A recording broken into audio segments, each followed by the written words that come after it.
ਜਗਦੇ TV ਦੇਖ ਰਹੇ ਸਾਰੇ ਦਰਸ਼ਕਾਂ ਨੂੰ ਪੱਖ ਦੀਆਂ ਖਬਰਾਂ ਦੇ ਇਸ ਸੈਗਮੈਂਟ ਦੇ ਵਿੱਚ ਮੇਰੇ ਯਾਨੀ ਸੀਪੀ ਸਿੰਘ ਵੱਲੋਂ ਪਿਆਰ ਭਰੀ ਸਤਿ ਸ੍ਰੀ ਅਕਾਲ। ਅੱਜ ਅਸੀਂ ਬੀਕੇ ਪੱਖ ਦੀਆਂ ਖਬਰਾਂ ਦੇ ਪਹਿਲੇ ਸੈਗਮੈਂਟ ਦੇ ਵਿੱਚ ਡਿਬੇਟ ਕਰਨ ਜਾ ਰਹੇ ਹਾਂ ਦਿੱਲੀ ਦੇ ਐਮਸੀਡੀ ਇਲੈਕਸ਼ਨ ਦੇ ਕੁਝ ਪੱਖ ਦੇ ਮਸਲਿਆਂ ਤੇ, ਅਤੇ ਦੂਸਰੇ ਹਿੱਸੇ ਦੇ ਵਿੱਚ ਬੀਕੇ 2 ਦੇ ਵਿੱਚ ਪੱਖ ਦੀਆਂ ਖਬਰਾਂ ਪਾਰਟ 2 ਦੇ ਵਿੱਚ ਅਸੀਂ ਡਿਸਕਸ ਕਰਾਂਗੇ ਜੋ ਨਕਸਲੀ ਅਟੈਕ ਹੋਇਆ ਸੀਆਰਪੀਐਫ ਦੇ ਉੱਪਰ ਛੱਤੀਸਗੜ੍ਹ ਦੇ ਸੁਕਮਾ ਡਿਸਟ੍ਰਿਕਟ ਦੇ ਵਿੱਚ, ਉਸ ਦੇ ਬਾਰੇ ਗੱਲ ਕਰਾਂਗੇ। ਪਹਿਲੇ ਸੈਗਮੈਂਟ ਦੇ ਵਿੱਚ ਅਸੀਂ ਗੱਲ ਕਰਨ ਜਾ ਰਹੇ ਹਾਂ ਦਿੱਲੀ ਐਮਸੀਡੀ ਇਲੈਕਸ਼ਨ ਦੇ ਓਪੀਨੀਅਨ ਪੋਲ ਈਸਟ ਦਿੱਲੀ ਵਾਰਡ ਨੰਬਰ 12 ਪੜਪੜਗੰਜ ਦੇ ਬਾਰੇ। ਸਾਡੀ ਟੀਮ ਵੱਲੋਂ ਕਾਫੀ ਸਮੇਂ ਤੋਂ ਪੰਜਾਬ ਦੇ ਵਿੱਚ ਵੀ ਤੇ ਦਿੱਲੀ ਦੇ ਵਿੱਚ ਵੀ ਐਮਸੀਡੀ ਇਲੈਕਸ਼ਨ ਦੇ ਜਿਹੜੇ ਓਪੀਨੀਅਨ ਪੋਲ ਦੇ ਸਰਵੇ ਜਿਹੜੇ ਆ ਉਹ ਕੀਤੇ ਗਏ, ਔਰ ਉਸ ਸਰਵੇ ਦੇ ਜੋ ਰਿਜ਼ਲਟਸ ਆਏ ਨੇ ਉਹ ਅਸੀਂ ਕੁਝ ਦਰਸ਼ਕਾਂ ਨਾਲ ਸਾਂਝੇ ਕਰ ਚੁੱਕੇ ਸੀ। ਔਰ ਅੱਜ ਅਸੀਂ ਦੋ ward East Delhi ward number 2 ਔਰ ਈਸਟ ਦਿੱਲੀ ਵਾਰਡ ਨੰਬਰ 46 ਦੇ ਜਿਹੜੇ ਨਤੀਜੇ ਹੈ ਉਹ ਅਸੀਂ ਸ਼ੇਅਰ ਕਰਨ ਜਾ ਰਹੇ ਹਾਂ। ਪਹਿਲਾਂ ਅਸੀਂ ਗੱਲ ਕਰਾਂਗੇ ਈਸਟ ਦਿੱਲੀ ਵਾਰਡ ਨੰਬਰ 12 ਜਿਹੜਾ ਪੜਪੜਗੰਜ ਏਰੀਆ ਉਹ ਪੈਂਦਾ, ਉੱਥੇ ਸਾਡੀ ਟੀਮ ਵੱਲੋਂ ਸਰਵੇ ਕੀਤਾ ਗਿਆ। ਸਰਵੇ ਦੇ ਵਿੱਚ ਇਹ ਪਾਇਆ ਗਿਆ ਕਿ 34% ਜਿਹੜੇ ਪੜਪੜਗੰਜ ਦੇ ਵੋਟਰਸ ਹੈ ਉਹ ਭਾਰਤੀ ਜਨਤਾ ਪਾਰਟੀ ਨੂੰ ਆਪਣਾ ਜਿਹੜਾ ਮੈਂਡੇਟ ਹੈ ਉਹ ਦੇਣ ਦੇ ਹੱਕ ਦੇ ਵਿੱਚ ਨੇ, ਔਰ 23% ਜਿਹੜੇ ਪੜਪੜਗੰਜ ਦੇ ਵੋਟਰਸ ਨੇ ਉਹ ਇੰਡੀਅਨ ਨੈਸ਼ਨਲ ਕਾਂਗਰਸ ਨੂੰ ਜਿਹੜਾ ਆਪਣਾ ਮੈਂਡੇਟ ਹੈ ਉਹ ਦੇ ਰਹੇ ਨੇ, ਔਰ 17% ਜਿਹੜੇ ਪੜਪੜਗੰਜ ਦੇ ਵੋਟਰ ਹੈ ਉਹ ਆਮ ਆਦਮੀ ਪਾਰਟੀ ਨੂੰ ਆਪਣਾ ਜਿਹੜਾ ਵੋਟ ਹੈ ਉਹ ਦੇਣ ਦੀ ਗੱਲ ਕਰ ਰਹੇ ਨੇ। ਸੋ ਕਿਤੇ ਨਾ ਕਿਤੇ ਫਿਰ ਆਮ ਆਦਮੀ ਪਾਰਟੀ ਜਿਹੜੀ ਉਹ ਤੀਸਰੇ ਨੰਬਰ ਦੇ ਉੱਪਰ ਆ ਰਹੀ ਹੈ, ਔਰ 13% ਜਿਹੜੇ ਪੜਪੜਗੰਜ ਦੇ ਵੋਟਰਸ ਨੇ ਉਹ ਅਨਡਿਸਾਈਡਡ ਨੇ। ਸਟਿਲ ਹਲੇ ਵੀ ਉਹ ਅਨਡਿਸਾਈਡਡ ਨੇ ਕਿ ਉਹ ਕਿਹੜੀ ਪਾਰਟੀ ਨੂੰ ਆਪਣਾ ਜਿਹੜਾ ਮੈਂਡੇਟ ਹੈ ਉਹ ਦੇਣ ਜਾ ਰਹੇ ਨੇ। ਸੋ 1% ਜਿਹੜੇ ਵੋਟਰਸ ਨੇ ਉਹ ਅਦਰਸ ਵਾਸਤੇ ਆਪਣਾ ਜਿਹੜਾ ਮੈਂਡੇਟ ਹੈ ਉਹਨਾਂ ਨੇ ਰੱਖਿਆ ਹੋਇਆ। ਔਰ ਸਭ ਤੋਂ ਵੱਡੀ ਗੱਲ ਹੈ ਇਸ ਵਾਰਡ ਨੰਬਰ 12 ਦੇ ਵਿੱਚ ਜਿਹੜੇ ਇੰਡੀਪੈਂਡੈਂਟ ਕੈਂਡੀਡੇਟ ਦਾ ਜਿਹੜਾ ਪ੍ਰਭਾਵ ਹੈ ਉਹ ਬਹੁਤ ਜ਼ਿਆਦਾ ਹੈ। ਵੋਟਰਸ ਜਿਹੜੇ ਉਹ 12% ਜਿਹੜੇ ਪੜਪੜਗੰਜ ਦੇ ਵੋਟਰਸ ਹੈ ਉਹ ਇੰਡੀਪੈਂਡੈਂਟ ਕੈਂਡੀਡੇਟਸ ਵੱਲ ਆਪਣਾ ਰੁਝਾਨ ਹੈ ਜਿਹੜਾ ਉਹ ਦਿਖਾ ਰਹੇ ਨੇ। ਸੋ ਇਸ ਸਾਰੇ ਮੁੱਦੇ ਤੇ ਗੱਲ ਕਰਾਂਗੇ, ਔਰ ਇਸ ਮੁੱਦੇ ਤੇ ਗੱਲ ਕਰਨ ਲਈ ਮੇਰੇ ਨਾਲ ਅੱਜ ਮੌਜੂਦ ਨੇ ਕੈਲਗਰੀ ਤੋਂ ਅਜੀਤ ਸਿੰਘ ਜੀ। ਸਵਾਗਤ ਹੈ ਅਜੀਤ ਜੀ ਤੁਹਾਡਾ। ਧੰਨਵਾਦ ਜੀ, ਸਤਿ ਸ੍ਰੀ ਅਕਾਲ। ਔਰ ਨਾਲ ਹੀ ਮੇਰੇ ਨਾਲ ਮੋਹਾਲੀ ਤੋਂ ਮੌਜੂਦ ਨੇ ਸ਼ਬਦੀਸ਼ ਜੀ। ਸ਼ਬਦੀਸ਼ ਜੀ ਸਤਿ ਸ੍ਰੀ ਅਕਾਲ, ਤੁਹਾਡਾ ਸਵਾਗਤ ਹੈ ਇਸ ਪ੍ਰੋਗਰਾਮ ਦੇ ਵਿੱਚ। ਥੈਂਕ ਯੂ ਜੀ, ਥੈਂਕ ਯੂ। ਜਿਸ ਤਰ੍ਹਾਂ ਅਜੀਤ ਜੀ ਔਰ ਸ਼ਬਦੀਸ਼ ਜੀ ਅਸੀਂ ਗੱਲ ਕੀਤੀ ਕਿ ਵਾਰਡ ਨੰਬਰ 12 ਦੇ ਵਿੱਚ ਭਾਰਤੀ ਜਨਤਾ ਪਾਰਟੀ ਫਿਰ ਇੱਕ ਵਾਰ ਸਭ ਪਾਰਟੀਆਂ ਤੋਂ ਅੱਗੇ ਜਿਹੜੀ ਉਹ ਚੱਲਦੀ ਨਜ਼ਰ ਆ ਰਹੀ ਹੈ, ਔਰ ਦੂਸਰਾ ਨੰਬਰ ਇੰਡੀਅਨ ਨੈਸ਼ਨਲ ਕਾਂਗਰਸ ਜਾਣੀ ਕਿ ਕਾਂਗਰਸ ਨੇ ਲਿਆ ਹੋਇਆ, ਔਰ ਆਮ ਆਦਮੀ ਪਾਰਟੀ ਫਿਰ ਤੀਜੇ ਨੰਬਰ ਦੇ ਉੱਪਰ ਖਿਸਕਦੀ ਜਿਹੜੀ ਹੈ ਉਹ ਨਜ਼ਰ ਆ ਰਹੀ ਹੈ। ਤੁਹਾਨੂੰ ਇਸ ਪੂਰੇ ਸਿਨੈਰੀਓ ਤੋਂ ਅਜੀਤ ਜੀ ਕੀ ਲੱਗਦਾ ਹੈ ਕਿ ਆਮ ਆਦਮੀ ਪਾਰਟੀ ਵਾਕਈ ਤੀਜੇ ਨੰਬਰ ਤੇ ਜਾਂ ਇਸ ਤੋਂ ਵੀ ਨੀਚੇ ਪੋਜੀਸ਼ਨ ਲੈ ਜਾਏਗੀ, ਜਾਂ ਓਵਰਆਲ ਸਿਨੈਰੀਓ ਤੁਸੀਂ ਕਿਸ ਤਰ੍ਹਾਂ ਦੇਖਦੇ? ਸੀਪੀ ਸਿੰਘ ਜੀ ਦੇਖੋ, ਵੋਟਾਂ ਪੈ ਚੁੱਕੀਆਂ ਨੇ। ਇਹ ਆਪਣਾ ਜਿਹੜਾ ਹੈਗਾ ਮੇਰੇ ਖਿਆਲ ਇੱਕ ਦੋ ਦਿਨ ਪਹਿਲਾਂ ਵੋਟਾਂ ਪੈਣ ਤੋਂ ਸਰਵੇ ਆ, ਲੋਕਾਂ ਨੇ ਫੈਸਲਾ ਤੇ ਆਪਣਾ ਦੇ ਦਿੱਤਾ, ਪਰ ਅਸੀਂ ਡਿਸਕਸ ਕਰ ਰਹੇ ਹਾਂ ਕਿ ਉਸ ਤੋਂ ਪਹਿਲਾਂ ਕੀ ਜਾਪਦਾ ਸੀ ਕਿ ਲੋਕ ਕਿਸ ਪਾਰਟੀ ਨਾਲ ਕਿੱਥੇ ਖੜੇ ਆ। ਜਿਸ ਤਰ੍ਹਾਂ ਦਾ ਇਹ ਸਿਨੈਰੀਓ ਬਣ ਰਿਹਾ, ਹੋਰ ਦੂਜੇ ਥਾਵਾਂ ਤੇ ਵੀ ਅਸੀਂ ਦੇਖਿਆ ਹੈ ਕਿ ਬੀਜੇਪੀ ਨੂੰ ਜ਼ਿਆਦਾ ਜਿਹੜੀਆਂ ਰਾਈਡਿੰਗਸ ਨੇ ਉਹਨਾਂ ਦੇ ਵਿੱਚ ਲੋਕ ਉਹਦੇ ਹੱਕ 'ਚ ਖੜੇ ਨਜ਼ਰ ਆਉਂਦੇ ਸੀ। ਭਾਵੇਂ ਬੀਜੇਪੀ ਦਾ 10 ਸਾਲਾਂ ਤੋਂ ਉੱਥੇ ਐਮਸੀਡੀ ਦਾ ਪ੍ਰਬੰਧ ਚਲਾ ਰਹੀ ਹੈ ਔਰ ਐਂਟੀ ਇਨਕੰਬੈਂਸੀ ਵੀ ਫੇਸ ਕਰ ਰਹੀ ਸੀ। ਠੀਕ ਹੈ, ਇਹਦੇ ਵਿੱਚ ਇੱਕ ਜਿਹੜਾ ਪੱਖ ਜਾਂਦਾ ਬੀਜੇਪੀ ਦੇ ਹੱਕ 'ਚ, ਕੇਂਦਰ 'ਚ ਉਹਨਾਂ ਦੀ ਸਰਕਾਰ ਹੈ, ਨਰਿੰਦਰ ਮੋਦੀ ਪਾਪੂਲਰ ਲੀਡਰ ਨੇ, ਕਾਫੀ ਜ਼ਿਆਦਾ ਦੂਜਿਆਂ ਨਾਲੋਂ ਲੀਡਰਾਂ ਨਾਲੋਂ ਉਹਨਾਂ ਦੀ ਜਿਹੜੀ ਪਾਪੂਲੈਰਿਟੀ ਹੈ ਉਹ ਅੱਗੇ ਆ। ਪਰ ਉਹਦੇ ਬਾਵਜੂਦ ਇੱਕ ਗੱਲ ਮੰਨਣ ਵਾਲੀ ਹੈ ਕਿ ਸਿਰਫ 2.25 ਸਾਲ ਪਹਿਲਾਂ ਆਮ ਆਦਮੀ ਪਾਰਟੀ ਜਿਹੜੀ ਹੈਗੀ ਕਾਂਗਰਸ ਨੂੰ ਸੱਤਾ ਚੋਂ ਬਾਹਰ ਕਰਕੇ ਬਹੁਤ ਵੱਡੀ ਲੀਡ ਲੈ ਕੇ ਆਈ ਸੀ, ਔਰ ਉਸ ਵਕਤ ਘੱਟੋ ਘੱਟ ਦਿੱਲੀ ਦੇ ਵਿੱਚ ਕੇਜਰੀਵਾਲ ਸਾਹਿਬ ਜਿਹੜੇ ਉਹਨਾਂ ਦੇ ਨੇਤਾ ਨੇ ਆਮ ਆਦਮੀ ਪਾਰਟੀ ਦੇ, ਉਹਨਾਂ ਦੀ ਪਾਪੂਲੈਰਿਟੀ ਜੇ ਪਰਸੈਂਟੇਜ ਦੇ ਹਿਸਾਬ ਨਾਲ ਦੇਖਿਆ ਜਾਵੇ ਤਾਂ ਨਰਿੰਦਰ ਮੋਦੀ ਸਾਹਿਬ ਤੋਂ ਵੀ ਕਿਤੇ ਅੱਗੇ ਸੀ। ਉਹ ਠੀਕ ਹੈ ਉਹਨਾਂ ਦੀ ਸਾਰੇ ਹਿੰਦੁਸਤਾਨ 'ਚ, ਪਰ ਦਿੱਲੀ 'ਚ ਜਿੱਥੇ ਚੋਣਾਂ ਹੋ ਰਹੀਆਂ ਨੇ ਉੱਥੇ ਉਹਨਾਂ ਦੀ ਜਿਹੜੀ ਹੈਗੀ ਪਰਸੈਂਟੇਜ ਵਾਈਜ਼ ਪਾਪੂਲੈਰਿਟੀ ਕੇਜਰੀਵਾਲ ਸਾਹਿਬ ਦੀ ਨਰਿੰਦਰ ਮੋਦੀ ਸਾਹਿਬ ਤੋਂ ਵੀ ਅੱਗੇ ਸੀ। ਗੱਲ ਇਹ ਆ ਵਿਲੱਖਣ ਇੱਥੇ ਕਿ ਇਹ ਦੋਵੇਂ ਪਾਰਟੀਆਂ ਠੀਕ ਹੈ, ਕਾਂਗਰਸ ਪਾਰਟੀ ਨੂੰ ਉਦੋਂ ਇੰਟਰਮ ਕਨਵੈਂਸੀ ਕਰਕੇ ਉਹਨਾਂ ਨੂੰ ਸੀਟ ਵੀ ਨਹੀਂ ਸੀ ਕੋਈ ਮਿਲੀ। ਅਜੇ ਉਹ ਕਿੰਨਾ ਕੁ ਰਿਵਾਈਵ ਕਰਦੇ ਨੇ, ਭਾਵੇਂ ਉਹਨਾਂ ਦੀ ਕੁਛ ਹੱਦ ਤੱਕ ਰਿਵਾਈਵ ਕਰਨ ਦੀ, ਵੋਟ ਪਰਸੈਂਟ ਵਧਾਉਣ ਦੀ ਤੇ ਸੀਟਾਂ ਵੀ ਲੈ ਜਾਣ ਦੀ ਸੰਭਾਵਨਾ ਬਣਦੀ ਨਜ਼ਰ ਆਉਂਦੀ ਹੈ, ਪਰ ਅਜੇ ਕਹਿਣ ਵਾਲੀ ਗੱਲ ਹੋਏਗੀ ਕਿ ਕਿੰਨੀ ਕਰਦੀ ਹੈ। ਪਰ ਇੱਕ ਗੱਲ ਜ਼ਰੂਰ ਹੈ ਕਿ ਜਦੋਂ ਦੋਵੇਂ ਪਾਰਟੀਆਂ ਐਂਟੀ ਇਨਕੰਬੈਂਸੀ ਵੀ ਫੇਸ ਕਰ ਰਹੀਆਂ ਨੇ, ਆਮ ਆਦਮੀ ਪਾਰਟੀ ਵੀ ਤੇ ਬੀਜੇਪੀ ਵੀ, ਉਹਦੇ ਬਾਵਜੂਦ ਕਿਉਂ ਬੀਜੇਪੀ ਜਿਹੜਾ ਗਰਾਊਂਡ ਜਿਹੜਾ ਹੈਗਾ ਉਹ ਆਪਣਾ ਧਰਾਤਲ ਤੇ ਗਰਾਊਂਡ ਆਪਣਾ ਜਿਹੜੀ ਹੈਗੀ ਵਧਾ ਰਹੀ ਹੈ, ਤੇ ਆਮ ਆਦਮੀ ਪਾਰਟੀ ਲੂਜ਼ ਕਰਦੀ ਨਜ਼ਰ ਆਉਂਦੀ ਹੈ। ਇਹਦੇ ਵਿੱਚ ਇੱਕੋ ਗੱਲ ਹੈ ਕਿ ਕਿਤੇ ਨਾ ਕਿਤੇ ਦੋਹਾਂ ਦੇ ਕੰਮ ਕਰਨ ਦਾ ਫਰਕ ਹੈ। ਕੰਮ ਕਰਕੇ ਲੋਕਾਂ ਤੱਕ ਸੁਨੇਹਾ ਦੇਣ ਦਾ ਫਰਕ ਹੈ, ਜਾਂ ਲੋਕ ਅੱਜ ਕੱਲ ਇਹੀ ਜੀ ਵੀ ਕੋਈ ਗੱਲ ਨਹੀਂ, ਵੋਟਰ ਜਿਹੜਾ ਹੈਗਾ, ਸ਼ਹਿਰੀ ਜਿਹੜਾ ਹੈਗਾ, ਉਹ ਸਿਰਫ ਪਾਰਟੀ ਦੇ ਸੁਨੇਹੇ ਤੇ ਡਿਪੈਂਡ ਨਹੀਂ ਕਰਦਾ, ਉਹ ਆਪਣੇ ਆਲੇ ਦੁਆਲੇ ਕੀ ਵਾਪਰ ਰਿਹਾ ਹੈ, ਕੀ ਉਹਨਾਂ ਦੀ ਜ਼ਿੰਦਗੀ ਦੇ ਸੁਧਾਰ ਵਾਸਤੇ ਹੋ ਰਿਹਾ ਹੈ, ਉਹਦੀ ਜਿਹੜੀ ਆਪਣੀ ਜਾਗਰੂਕਤਾ ਹੈ, ਉਹ ਵੀ ਮੈਨੂੰ ਇਸ ਵਕਤ ਵੱਡਾ ਪਾਰਟ ਪਲੇ ਕਰਦੀ ਨਜ਼ਰ ਆਉਂਦੀ ਹੈ। ਕਿਤੇ ਨਾ ਕਿਤੇ ਆਮ ਆਦਮੀ ਪਾਰਟੀ ਜੋ ਕੁਝ ਲੋਕਾਂ ਦੇ ਵਿੱਚ ਆਪਣਾ ਚਿਹਰਾ ਲੈ ਕੇ ਆਈ ਸੀ, ਲੋਕਾਂ 'ਚ ਬਹੁਤ ਵੱਡੀਆਂ ਆਸ਼ਾਵਾਂ ਉਹਨੇ ਜਗਾ ਦਿੱਤੀਆਂ ਸੀ, ਔਰ ਉਹ ਲੋਕਾਂ ਦੀਆਂ ਇੱਛਾਵਾਂ ਦਾ ਇੱਕ ਪ੍ਰਤੀਰੂਪ ਬਣ ਕੇ ਆਈ ਸੀ ਕਿ ਇਹ ਪਾਰਟੀ ਹੈ ਜਿਹੜੀ ਲੋਕਾਂ ਦੀਆਂ ਇੱਛਾਵਾਂ ਦੇ ਨਾਲ ਜੁੜੀ ਹੋਈ ਹੈ, ਔਰ ਉਹਨਾਂ ਦੀਆਂ ਇੱਛਾਵਾਂ ਦੇ ਵਿੱਚੋਂ ਹੀ ਉਪਜੀ ਹੋਈ ਹੈ। ਸ਼ਾਇਦ ਉਹ ਆਪਣੇ ਉਸ ਵਜੂਦ ਨੂੰ ਪ੍ਰੈਕਟੀਕਲੀ ਲੋਕਾਂ ਦੇ ਸਾਹਮਣੇ ਉਸ ਤਰ੍ਹਾਂ ਜਿੰਦਾ ਰੱਖਣ 'ਚ ਨਾਕਾਮਯਾਬ ਹੋਈ ਲੱਗਦੀ ਹੈ। ਇਸ ਕਰਕੇ ਮੈਨੂੰ 10 ਸਾਲ ਦੀ ਐਂਟੀ ਇਨਕੰਬੈਂਸੀ ਦੇ ਬਾਵਜੂਦ ਬੀਜੇਪੀ ਜਿਹੜੀ ਪਤਪੜਗੰਜ ਦੇ ਵਿੱਚ ਜਿਹੜੀ ਹੈਗੀ ਉਹ ਆਮ ਆਦਮੀ ਪਾਰਟੀ ਨਾਲੋਂ ਕਾਫੀ ਤਾਕਤਵਰ ਲੱਗਦੀ, ਤੇ ਦੂਜੇ ਥਾਂ ਤੇ ਤਾਂ ਕਾਂਗਰਸ ਪਾਰਟੀ ਆ ਰਹੀ ਆ। ਤੇ ਜੇ ਮੇਰੀ ਇਨਫੋਰਮੇਸ਼ਨ ਗਲਤ ਨਹੀਂ ਹੈ, ਪਤਪੜਗੰਜ ਉਹ ਕੰਸਟੀਚੁਐਂਸੀ ਹੈ ਜਿੱਥੇ ਉਹਨਾਂ ਦੇ ਬੜੇ ਪ੍ਰਮੁੱਖ ਨੇਤਾ ਸ਼੍ਰੀ ਗੋਪਾਲ ਰਾਏ ਜੀ ਉੱਥੋਂ MLA ਨੇ। ਸੋ ਜਿੱਥੇ ਇੱਕ ਮੁੱਖ ਨੇਤਾ ਦੀ ਕੰਸਟੀਚੁਐਂਸੀ ਹੋਵੇ, ਉੱਥੇ ਜੇ ਆਮ ਆਦਮੀ ਪਾਰਟੀ ਦੀ ਜਿਹੜੀ ਹੈਗੀ ਉਹਨੇ ਆਪਣਾ ਧਰਾਤਲ ਖੋਇਆ, ਤਾਂ ਕਿਤੇ ਲੋਕਾਂ ਨਾਲ ਜਿਵੇਂ ਜੁੜੇ ਹੋਣ ਦੀ ਗੱਲ ਸੀ, ਉੱਥੇ ਉਹ ਜੁੜੀ ਨਹੀਂ ਨਜ਼ਰ ਆਉਂਦੀ, ਜਾਂ ਲੋਕਾਂ ਨੂੰ ਮਹਿਸੂਸ ਨਹੀਂ ਹੁੰਦਾ ਹੈਗਾ ਕਿ ਉਹ ਪਾਰਟੀ ਹੁਣ ਲੋਕਾਂ ਨਾਲ ਜੁੜੀ ਹੋਈ ਆ। ਇੱਥੇ ਦਰਸ਼ਕਾਂ ਨੂੰ ਮੈਂ ਇੱਕ ਯਾਦ ਦਿਲਾ ਦਾਂ ਕਿ 26 ਤਰੀਕ ਨੂੰ ਇਸ ਦੇ ਨਤੀਜੇ ਜਿਹੜੇ ਆਉਣਗੇ, ਔਰ ਚੱਕ ਦੇ ਟੀਵੀ ਤੇ ਤੁਸੀਂ ਲਾਈਵ ਇਸ ਦੇ ਨਤੀਜੇ ਦੇਖ ਸਕਦੇ ਹੋ 7:30 MST ਦੇ ਅਕੋਰਡਿੰਗ ਔਰ 9:30 EST ਦੇ ਅਕੋਰਡਿੰਗ, ਔਰ 7 ਵਜੇ 6:30 ਤੋਂ ਔਨਵਰਡਸ ਔਰ 7 ਤੋਂ ਔਨਵਰਡਸ ਇੰਡੀਅਨ ਸਟੈਂਡਰਡ ਟਾਈਮ ਤੇ ਤੁਸੀਂ ਚੱਕ ਦੇ ਟੀਵੀ ਤੇ ਫੇਸਬੁੱਕ ਪੇਜ ਤੇ ਚੱਕ ਦੇ ਟੀਵੀ ਦੇ ਸੋਸ਼ਲ ਸਾਰੇ ਹੀ ਪਲੇਟਫਾਰਮਸ ਦੇ ਉੱਪਰ ਲਾਈਵ ਤੁਸੀਂ ਇਹ ਰਿਜ਼ਲਟ ਦੇਖ ਸਕਦੇ ਹੋ। ਸ਼ਬੀਰ ਜੀ, ਜਿਵੇਂ ਅਜੀਤ ਜੀ ਕਹਿ ਰਹੇ ਨੇ ਕਿ ਆਮ ਆਦਮੀ ਪਾਰਟੀ ਦੀ ਜਿਹੜੀ ਓਵਰਆਲ ਕਾਰਗੁਜ਼ਾਰੀ ਹੈ, ਓਵਰਆਲ ਜੋ ਉਹਨਾਂ ਨੇ ਵਾਅਦੇ ਕਰਕੇ ਲੋਕਾਂ ਦੇ ਵਿੱਚ ਆਏ ਸੀ ਉਹ ਪੂਰੇ ਨਾ ਕਰ ਪਾਉਣ ਦੀ ਸਥਿਤੀ ਦੇ ਵਿੱਚ ਇਸ ਤਰ੍ਹਾਂ ਦੀ ਜਿਹੜੀ ਪੋਜੀਸ਼ਨ ਬਣੀ ਹੈ, ਉਹ ਸਾਰੀ ਦੀ ਸਾਰੀ ਲੋਕਾਂ ਨੇ ਨਕਾਰ ਦੇਣ ਦੀ ਕੋਸ਼ਿਸ਼ ਕੀਤੀ ਗਈ ਹੈ। ਸੋ ਕਿਤੇ ਨਾ ਕਿਤੇ ਆਮ ਆਦਮੀ ਪਾਰਟੀ ਜਿਹੜੀ ਤੀਜੀ ਤੋਂ ਵੀ ਚੌਥੀ ਪੰਜਵੀਂ ਪੋਜੀਸ਼ਨ ਤੇ ਸਰਕਦੀ ਨਜ਼ਰ ਆ ਰਹੀ ਹੈ। ਤੁਹਾਨੂੰ ਪੂਰੇ ਸਿਨੈਰੀਓ ਤੇ ਜੇ ਅਸੀਂ ਗੱਲ ਕਰੀਏ ਈਸਟ ਦਿੱਲੀ ਵਾਰਡ ਨੰਬਰ 12 ਪੜਪੜਗੰਜ ਦੀ, ਕਿਉਂਕਿ ਕੁਝ ਇੱਕ ਵਾਰਡ ਸ਼ਬਦੀਪ ਜੀ ਸਾਡੇ ਕੋਲ ਇਦਾਂ ਦੇ ਵੀ ਸੀ ਜਿੱਥੇ ਆਮ ਆਦਮੀ ਪਾਰਟੀ ਬਾਕੀ ਪਾਰਟੀਆਂ ਤੋਂ ਵੇ ਅਹੈਡ ਦਿਖਦੀ ਸੀ। ਸੋ ਮੈਜੋਰਿਟੀ ਆਫ ਵਾਰਡਸ ਦੇ ਵਿੱਚ ਜਿਹੜੀ ਭਾਰਤੀ ਜਨਤਾ ਪਾਰਟੀ ਹੈ ਉਹ 1 ਨੰਬਰ ਤੇ ਆ ਰਹੀ ਹੈ। ਤੁਹਾਡੇ ਅਨੁਸਾਰ ਕੀ ਆਮ ਆਦਮੀ ਪਾਰਟੀ ਦੇ ਇਹੋ ਜਿਹੇ ਕਿਹੜੇ ਫੈਕਟਰਸ ਰਹਿ ਗਏ ਸੀ ਜਿਹਦੇ ਨਾਲ ਕਿ ਉਹ ਤੀਜੇ ਤੋਂ ਵੀ ਨੀਚੇ ਜਿਹੜੀ ਖਿਸਕਦੀ ਨਜ਼ਰ ਆ ਰਹੀ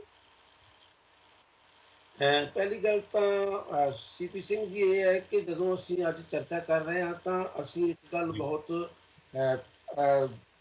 ਸਪਸ਼ਟਤਾ ਨਾਲ ਕਹਿ ਦੇਣਾ ਚਾਹੁੰਦੇ ਹਾਂ ਕਿ ਅਸੀਂ ਚੋਣਾਂ ਤੋਂ ਬਾਅਦ, ਵੋਟਿੰਗ ਤੋਂ ਬਾਅਦ, ਪਰ ਚੋਣਾਂ ਤੋਂ ਪਹਿਲਾਂ ਕੀਤੇ ਸਰਵੇ ਦੀ ਚਰਚਾ ਕਰ ਰਹੇ ਹਾਂ। ਦੂਸਰੀ ਗੱਲ ਇਹ ਕਹਿਣੀ ਚਾਹੁੰਦੇ ਹਾਂ ਕਿ ਜਦੋਂ ਅਸੀਂ ਅੱਜ ਚਰਚਾ ਕਰ ਰਹੇ ਹਾਂ ਤਾਂ ਕੱਲ ਅਸੀਂ ਇੱਕਦਮ ਇਮਤਿਹਾਨ ਦੇ ਵਿੱਚ ਹੋਵਾਂਗੇ ਕਿ ਸਾਡੀਆਂ ਜਿਹੜੀਆਂ 2 ਸੀਟਾਂ ਦੇ ਉੱਤੇ ਚਰਚਾਵਾਂ ਕੀਤੀਆਂ ਗਈਆਂ ਨੇ ਉਹ ਕੱਲ ਕਿੱਥੇ ਖੜੀਆਂ ਹੁੰਦੀਆਂ ਨੇ। ਮੈਂ ਇਸ ਡਿਟੇਲ 'ਚ ਨਹੀਂ ਜਾਂਦਾ, ਉਹ ਗੱਲਾਂ ਸਾਰੀਆਂ ਕੱਲ ਨੂੰ ਸਾਹਮਣੇ ਆ ਜਾਣਗੀਆਂ। ਜੋ ਹਾਲਾਤ ਬਣੇ ਹੋਏ ਨੇ ਦਿੱਲੀ ਦੇ, ਉਹਦੇ ਤੋਂ ਨਜ਼ਰ ਇਹੀ ਆਉਂਦਾ ਕਿ ਭਾਰਤੀ ਜਨਤਾ ਪਾਰਟੀ ਸੱਤਾ ਤੀਜੀ ਵਾਰ ਫਿਰ MCDs ਦੇ ਵਿੱਚ ਹਥਿਆਉਣ ਜਾ ਰਹੀ ਹੈ। ਔਰ ਇੱਕ ਗੱਲ ਜਿਹੜੀ ਬਹੁਤ ਕਲੀਅਰ ਮੰਨ ਲੈਣੀ ਚਾਹੀਦੀ ਹੈ ਦਿੱਲੀ ਦੇ ਪ੍ਰਸੰਗ ਦੇ ਵਿੱਚ, ਚਾਹੇ ਕੇਜਰੀਵਾਲ ਦੀ 49 ਡੇ ਸਰਕਾਰ ਹੋਵੇ ਤੇ ਚਾਹੇ ਉਸ ਤੋਂ ਬਾਅਦ ਬਣੀ ਹੋਈ ਤਾਜ਼ਾ ਸਰਕਾਰ ਜਿਹਦੇ ਵਿੱਚ ਕਾਂਗਰਸ ਪਾਰਟੀ 100% ਹੁੰਜੀ ਗਈ ਸੀ, ਇਹਨਾਂ ਦੋਨਾਂ ਸਰਕਾਰਾਂ ਦੇ ਦਰਮਿਆਨ ਭਾਰਤੀ ਜਨਤਾ ਪਾਰਟੀ ਆਪਣਾ ਵੋਟ ਫੀਸਦੀ ਕਦੇ ਵੀ ਬਹੁਤਾ ਗਵਾ ਨਹੀਂ ਸਕੀ। ਬੇਸ਼ੱਕ ਉਹ ਪਹਿਲੀਆਂ ਚੋਣਾਂ ਦੇ ਵਿੱਚ ਆਮ ਆਦਮੀ ਪਾਰਟੀ ਨਾਲੋਂ ਵੱਡੀ ਪਾਰਟੀ ਸੀ ਸਰਕਾਰ ਬਣਾਉਣ ਦੇ, ਬੇਸ਼ੱਕ ਉਦੋਂ ਵੀ ਉਹ ਕਾਬਿਲ ਨਹੀਂ ਸੀ। ਦੂਜੀ ਵਾਰ ਉਹਦੇ ਕੋਲੇ ਸੀਟਾਂ 3 ਨੇ, ਪਰ ਉਹਦੀ ਵੋਟਿੰਗ ਫੀਸ ਦੀ ਜਿਹੜੀ ਹੈ ਉਦੋਂ ਵੀ ਬਿਲਕੁਲ ਕਾਬਲੇ ਤਾਰੀਫ ਸੀ ਔਰ ਬਿਲਕੁਲ ਮੁਕਾਬਲੇ ਵਾਲੀ ਸੀ। ਸਵਾਲ ਸਿਰਫ ਇਹ ਸੀ ਕਿ ਕਾਂਗਰਸ ਦੇ ਬਿਲਕੁਲ ਹਾਸ਼ੀਏ ਤੇ ਚਲੇ ਜਾਣ ਨਾਲ ਸਿੱਧੀ ਟੱਕਰ ਦੇ ਵਿੱਚ ਆਮ ਆਦਮੀ ਪਾਰਟੀ ਬਿਲਕੁਲ ਬੀਜੇਪੀ ਨੂੰ ਟੱਕਰ ਦੇਣ ਦੇ ਵਿੱਚ ਸਫਲ ਹੋ ਗਈ। ਹੁਣ ਜਿਹੜੇ ਹਾਲਾਤ ਬਣੇ ਹੋਏ ਨੇ ਉਹਨਾਂ ਤੋਂ ਇਹੀ ਲੱਗਦਾ ਕਿ ਬਦਲੇ ਹੋਏ ਹਾਲਾਤ ਦੇ ਵਿੱਚ ਬੀਜੇਪੀ ਦਿੱਲੀ ਦੇ ਵਿੱਚ ਕਿਸੇ ਵੀ ਤਰੀਕੇ ਦੇ ਨਾਲ ਸੱਤਾ ਵਿਰੋਧੀ ਭਾਵਨਾਵਾਂ ਦਾ ਸਾਹਮਣਾ ਬਿਲਕੁਲ ਵੀ ਨਹੀਂ ਕਰ ਰਹੀ। ਇਹ ਆਪਣੇ ਆਪ ਦੇ ਵਿੱਚ ਇੱਕ ਦਿਲਚਸਪ ਗੱਲ ਹੈ ਕਿ ਇੱਕ ਪਾਰਟੀ ਜਿਹੜੀ ਕੰਟੀਨਿਊ ਕੰਮ ਕਰ ਰਹੀ ਹੈ ਔਰ ਸੱਤਾ ਦੇ ਵਿੱਚ ਬੈਠੀ ਹੋਈ ਹੈ। ਦਿੱਲੀ ਦੇ ਵਿੱਚ ਸਮੱਸਿਆਵਾਂ ਦਾ ਵੀ ਪੂਰਾ ਹੜ੍ਹ ਆਇਆ ਹੋਇਆ। ਦਿੱਲੀ ਬਾਰੇ ਇਹ ਵੀ ਮੰਨ ਲਿਆ ਜਾਂਦਾ ਕਿ ਲੋਕ ਬੜੇ ਚੇਤਨ ਨੇ, ਇਹਦੇ ਬਾਵਜੂਦ MCDs ਦੇ ਸਵਾਲ ਦੇ ਉੱਤੇ ਬੀਜੇਪੀ ਕਿਸੇ ਵੀ ਤਰੀਕੇ ਦੇ ਨਾਲ ਸੱਤਾ ਵਿਰੋਧੀ ਭਾਵਨਾਵਾਂ ਦਾ ਸਾਹਮਣਾ ਨਹੀਂ ਕਰ ਰਹੀ। ਇਹਦੇ ਉਲਟ ਆਮ ਆਦਮੀ ਪਾਰਟੀ ਸੱਤਾ ਵਿਰੋਧੀ ਭਾਵਨਾਵਾਂ ਦਾ ਬਹੁਤ ਵੱਡਾ ਜਿਹੜਾ ਕਹਿ ਲਓ ਸਰਾਪ ਇੱਕ ਤਰ੍ਹਾਂ ਨਾਲ ਚੱਲ ਰਹੀ ਹੈ ਔਰ ਨਜ਼ਰ ਆਉਂਦਾ ਕਿ ਉਹਨੇ ਬਹੁਤ ਬੁਰੀ ਤਰ੍ਹਾਂ ਪਿੱਛੇ ਹਟ ਜਾਣਾ। ਕਾਂਗਰਸ ਸਰਵਾਈਵ ਕਰਦੀ ਹੋਈ ਨਜ਼ਰ ਆਉਂਦੀ ਹੈ ਔਰ ਲੱਗਦਾ ਇਹ ਹੈ ਕਿ ਜਦੋਂ ਫਾਈਨਲ ਰਿਜ਼ਲਟ ਆਉਣਗੇ ਉਦੋਂ ਸ਼ਾਇਦ ਆਮ ਆਦਮੀ ਪਾਰਟੀ ਤੇ ਕਾਂਗਰਸ ਪਾਰਟੀ ਬਰਾਬਰ ਨਿਕਲ ਕੇ ਆ ਜਾਣ। ਕਹਿਣ ਨੂੰ ਅਸੀਂ ਕਹਿ ਸਕਦੇ ਹਾਂ ਕਿ ਬਰਾਬਰ ਨਿਕਲ ਕੇ ਆਏ ਹੋਣਗੇ, ਪਰ ਜੇ ਉਹ ਬਰਾਬਰ ਵੀ ਆਉਂਦੇ ਨੇ ਤਾਂ ਉਹਦਾ ਅਰਥ ਇਹ ਮੰਨ ਲਿਆ ਜਾਏਗਾ ਕਿ ਕਾਂਗਰਸ ਬਹੁਤ ਰਿਵਾਈਵ ਕਰ ਗਈ ਹੈ। ਉਹਦੇ ਉਲਟ ਆਮ ਆਦਮੀ ਪਾਰਟੀ ਬਹੁਤ ਹਾਸ਼ੀਏ ਵੱਲ ਨੂੰ ਚਲੇ ਗਈ ਹੈ। ਬੇਸ਼ੱਕ ਉਹ ਸੀਟਾਂ ਦੇ ਲਿਹਾਜ਼ ਨਾਲ 40 35 40 30 ਦੇ ਵਿਚਾਲੇ 30 ਤੋਂ ਲੈ ਕੇ 40 ਦੇ ਵਿਚਾਲੇ ਸੀਟਾਂ ਕੱਢ ਜਾਵੇ। ਕਾਂਗਰਸ ਪਾਰਟੀ ਨੂੰ ਵੀ ਸ਼ਾਇਦ ਇਸ ਤੋਂ ਜ਼ਿਆਦਾ ਸੀਟਾਂ ਆਉਂਦੀਆਂ ਨਜ਼ਰ ਨਹੀਂ ਆਉਂਦੀਆਂ। ਹਾਲਾਂਕਿ ਉਹਦੇ ਲਈ ਇਹ ਪ੍ਰਾਪਤੀ ਕਾਫੀ ਵੱਡੀ ਹੋਏਗੀ ਜੇ ਉਹ 40-50 ਸੀਟਾਂ ਦੇ ਤੱਕ ਵੀ ਪਹੁੰਚ ਜਾਂਦੀ ਹੈ। ਬਿਲਕੁਲ ਸ਼ਬੀਰ ਜੀ, ਜਿਵੇਂ ਤੁਸੀਂ ਕਿਹਾ ਕਿ ਕਾਂਗਰਸ ਜਿਹੜੀ ਹੈ ਉਹ ਕਿਤੇ ਨਾ ਕਿਤੇ ਰਿਵਾਈਵ ਹੁੰਦੀ ਨਜ਼ਰ ਆ ਰਹੀ ਹੈ, ਕਿਤੇ ਨਾ ਕਿਤੇ ਆਪਣੀ ਕਮਬੈਕ ਕਰਨ ਦੇ ਪੂਰੇ ਤੁਸੀਂ ਕਹਿ ਲਓ ਕਿ ਜੋਸ਼ ਦੇ ਵਿੱਚ ਨਜ਼ਰ ਆ ਰਹੀ ਹੈ, ਕਿਉਂਕਿ ਪੜਪੜ ਕਰ ਦਾ ਸਰਵੇ ਸਾਨੂੰ ਦੱਸਦਾ ਹੈ ਕਿ ਕਾਂਗਰਸ ਜਿਹੜੀ ਉਹ ਦੂਜੀ ਪੋਜੀਸ਼ਨ ਤੇ ਕਲੀਅਰ ਦਿਖ ਰਹੀ ਹੈ। ਅਜੀਤ ਜੀ, ਤੁਹਾਡੇ ਤੇ ਕੁਐਸਚਨ ਲਿਆਉਣ ਤੋਂ ਪਹਿਲਾਂ ਮੈਂ ਦੂਸਰਾ ਸਰਵੇ ਜਿਹੜਾ ਸਾਡਾ ਅਸੀਂ ਉੱਤੇ ਵੀ ਗੱਲ ਕਰ ਲਈਏ, ਫਿਰ ਦੋਨਾਂ ਦੇ ਨਾਲ ਮਿਲਦੇ ਜੁਲਦੇ ਜਿਹੜੇ ਕੁਐਸਚਨਸ ਹੈ ਅਸੀਂ ਉਸ ਤੇ ਡਿਸਕਸ ਕਰਾਂਗੇ। ਦੂਸਰਾ ਸਰਵੇ ਜਿਹੜਾ ਸਾਡੀ ਟੀਮ ਨੇ ਕੀਤਾ ਉਹ ਸੀਗਾ ਈਸਟ ਦਿੱਲੀ ਵਾਰਡ ਨੰਬਰ 6 ਗੋਂਡਾ ਦਾ। ਸੋ ਉਸ ਈਸਟ ਦਿੱਲੀ ਵਾਰਡ ਨੰਬਰ 46 ਗੋਂਡਾ ਦੇ ਵਿੱਚ 38% ਜਿਹੜੇ ਵੋਟਰਸ ਨੇ ਉਹ ਭਾਰਤੀ ਜਨਤਾ ਪਾਰਟੀ ਨੂੰ ਆਪਣਾ ਮੈਂਡੇਟ ਦੇਣ ਦੇ ਮੂਡ ਦੇ ਵਿੱਚ ਨੇ ਔਰ 30% ਉੱਥੇ ਕਾਂਗਰਸ ਜਿਹੜੀ ਹੈ ਆਪਣਾ ਮੈਂਡੇਟ ਲੈ ਕੇ ਦੂਸਰੀ ਪੋਜੀਸ਼ਨ ਦੇ ਉੱਪਰ ਆ ਰਹੀ ਹੈ। ਔਰ ਉਸ ਤੋਂ ਬਾਅਦ ਆਮ ਆਦਮੀ ਪਾਰਟੀ ਫਿਰ ਇੱਥੇ ਜਿਹੜੀ ਕਿ ਬਹੁਤ ਵੱਡੇ ਡਿਫਰੈਂਸ ਦੇ ਨਾਲ ਸਿਰਫ 8% ਵੋਟਰ ਹੈ ਜਿਹੜੇ ਚਾਹੁੰਦੇ ਨੇ ਗੋਂਡਾ ਦੇ ਕਿ ਆਮ ਆਦਮੀ ਪਾਰਟੀ ਨੂੰ ਅਸੀਂ ਆਪਣਾ ਮੈਂਡੇਟ ਦੇਣਾ ਹੈ। ਔਰ ਉਸ ਤੋਂ ਬਾਅਦ 13% ਜਿਹੜੇ ਹਾਲੇ ਵੋਟਰ ਫਿਰ ਵੀ ਅਨਡਿਸਾਈਡ ਨੇ ਔਰ 11% ਜਿਹੜੇ ਵੋਟਰ ਹੈ ਉਹ ਅਦਰਸ ਨੂੰ ਜਿਹੜੇ ਕਿ ਹੋਰ ਉਹਨਾਂ ਦੇ ਲੋਕਲ ਲੀਡਰਸ ਹੈਗੇ ਨੇ ਉਹਨਾਂ ਨੂੰ ਆਪਣਾ ਮੈਂਡੇਟ ਦੇਣ ਦੇ ਮੂਡ ਦੇ ਵਿੱਚ ਨੇ। ਸੋ ਅਜੀਤ ਜੀ, ਕਿਤੇ ਨਾ ਕਿਤੇ ਆਮ ਆਦਮੀ ਪਾਰਟੀ ਇਸ ਵਾਰਡ ਦੇ ਵਿੱਚ ਵੀ ਤੀਜੇ ਨੰਬਰ ਤੇ ਹੈ, ਪਰ ਤੀਜੇ ਨੰਬਰ ਹੋਣ ਤੇ ਵੀ ਉਹਨਾਂ ਦੀ ਜਿਹੜੀ ਵੋਟ ਪਰਸੈਂਟੇਜ ਹੈ ਉਹ ਬਹੁਤ ਹੀ ਜ਼ਿਆਦਾ ਘੱਟ ਹੈ। ਸੋ ਕਿਤੇ ਨਾ ਕਿਤੇ ਆਮ ਆਦਮੀ ਪਾਰਟੀ ਇਸ ਵਾਰਡ ਦੇ ਵਿੱਚ ਵੀ ਜਿਹੜੀ ਹੈ ਕਿ ਆਪਣੀ ਹਾਰ ਜਿਹੜੀ ਕਰਦੀ ਨਜ਼ਰ ਆ ਰਹੀ ਹੈ ਔਰ ਭਾਰਤੀ ਜਨਤਾ ਪਾਰਟੀ ਫਿਰ 38% ਲੈ ਕੇ ਵੋਟਸ ਲੈ ਕੇ ਇੱਕ ਨੰਬਰ ਦੇ ਉੱਪਰ ਦਿਖਦੀ ਹੈ। ਸੋ ਜਿਵੇਂ ਸ਼ਬੀਰ ਜੀ ਨੇ ਕਿਹਾ ਜੀ ਕਿ ਕਾਂਗਰਸ ਜਿਹੜੀ ਹੈ ਉਹ ਰਿਵਾਈਵਲ ਕਰਕੇ ਸਾਹਮਣੇ ਆ ਰਹੀ ਹੈ, ਆਪਣੇ ਆਪ ਨੂੰ ਕਮਬੈਕ ਕਰ ਰਹੀ ਹੈ ਇਸ ਇਲੈਕਸ਼ਨ ਦੇ ਵਿੱਚ।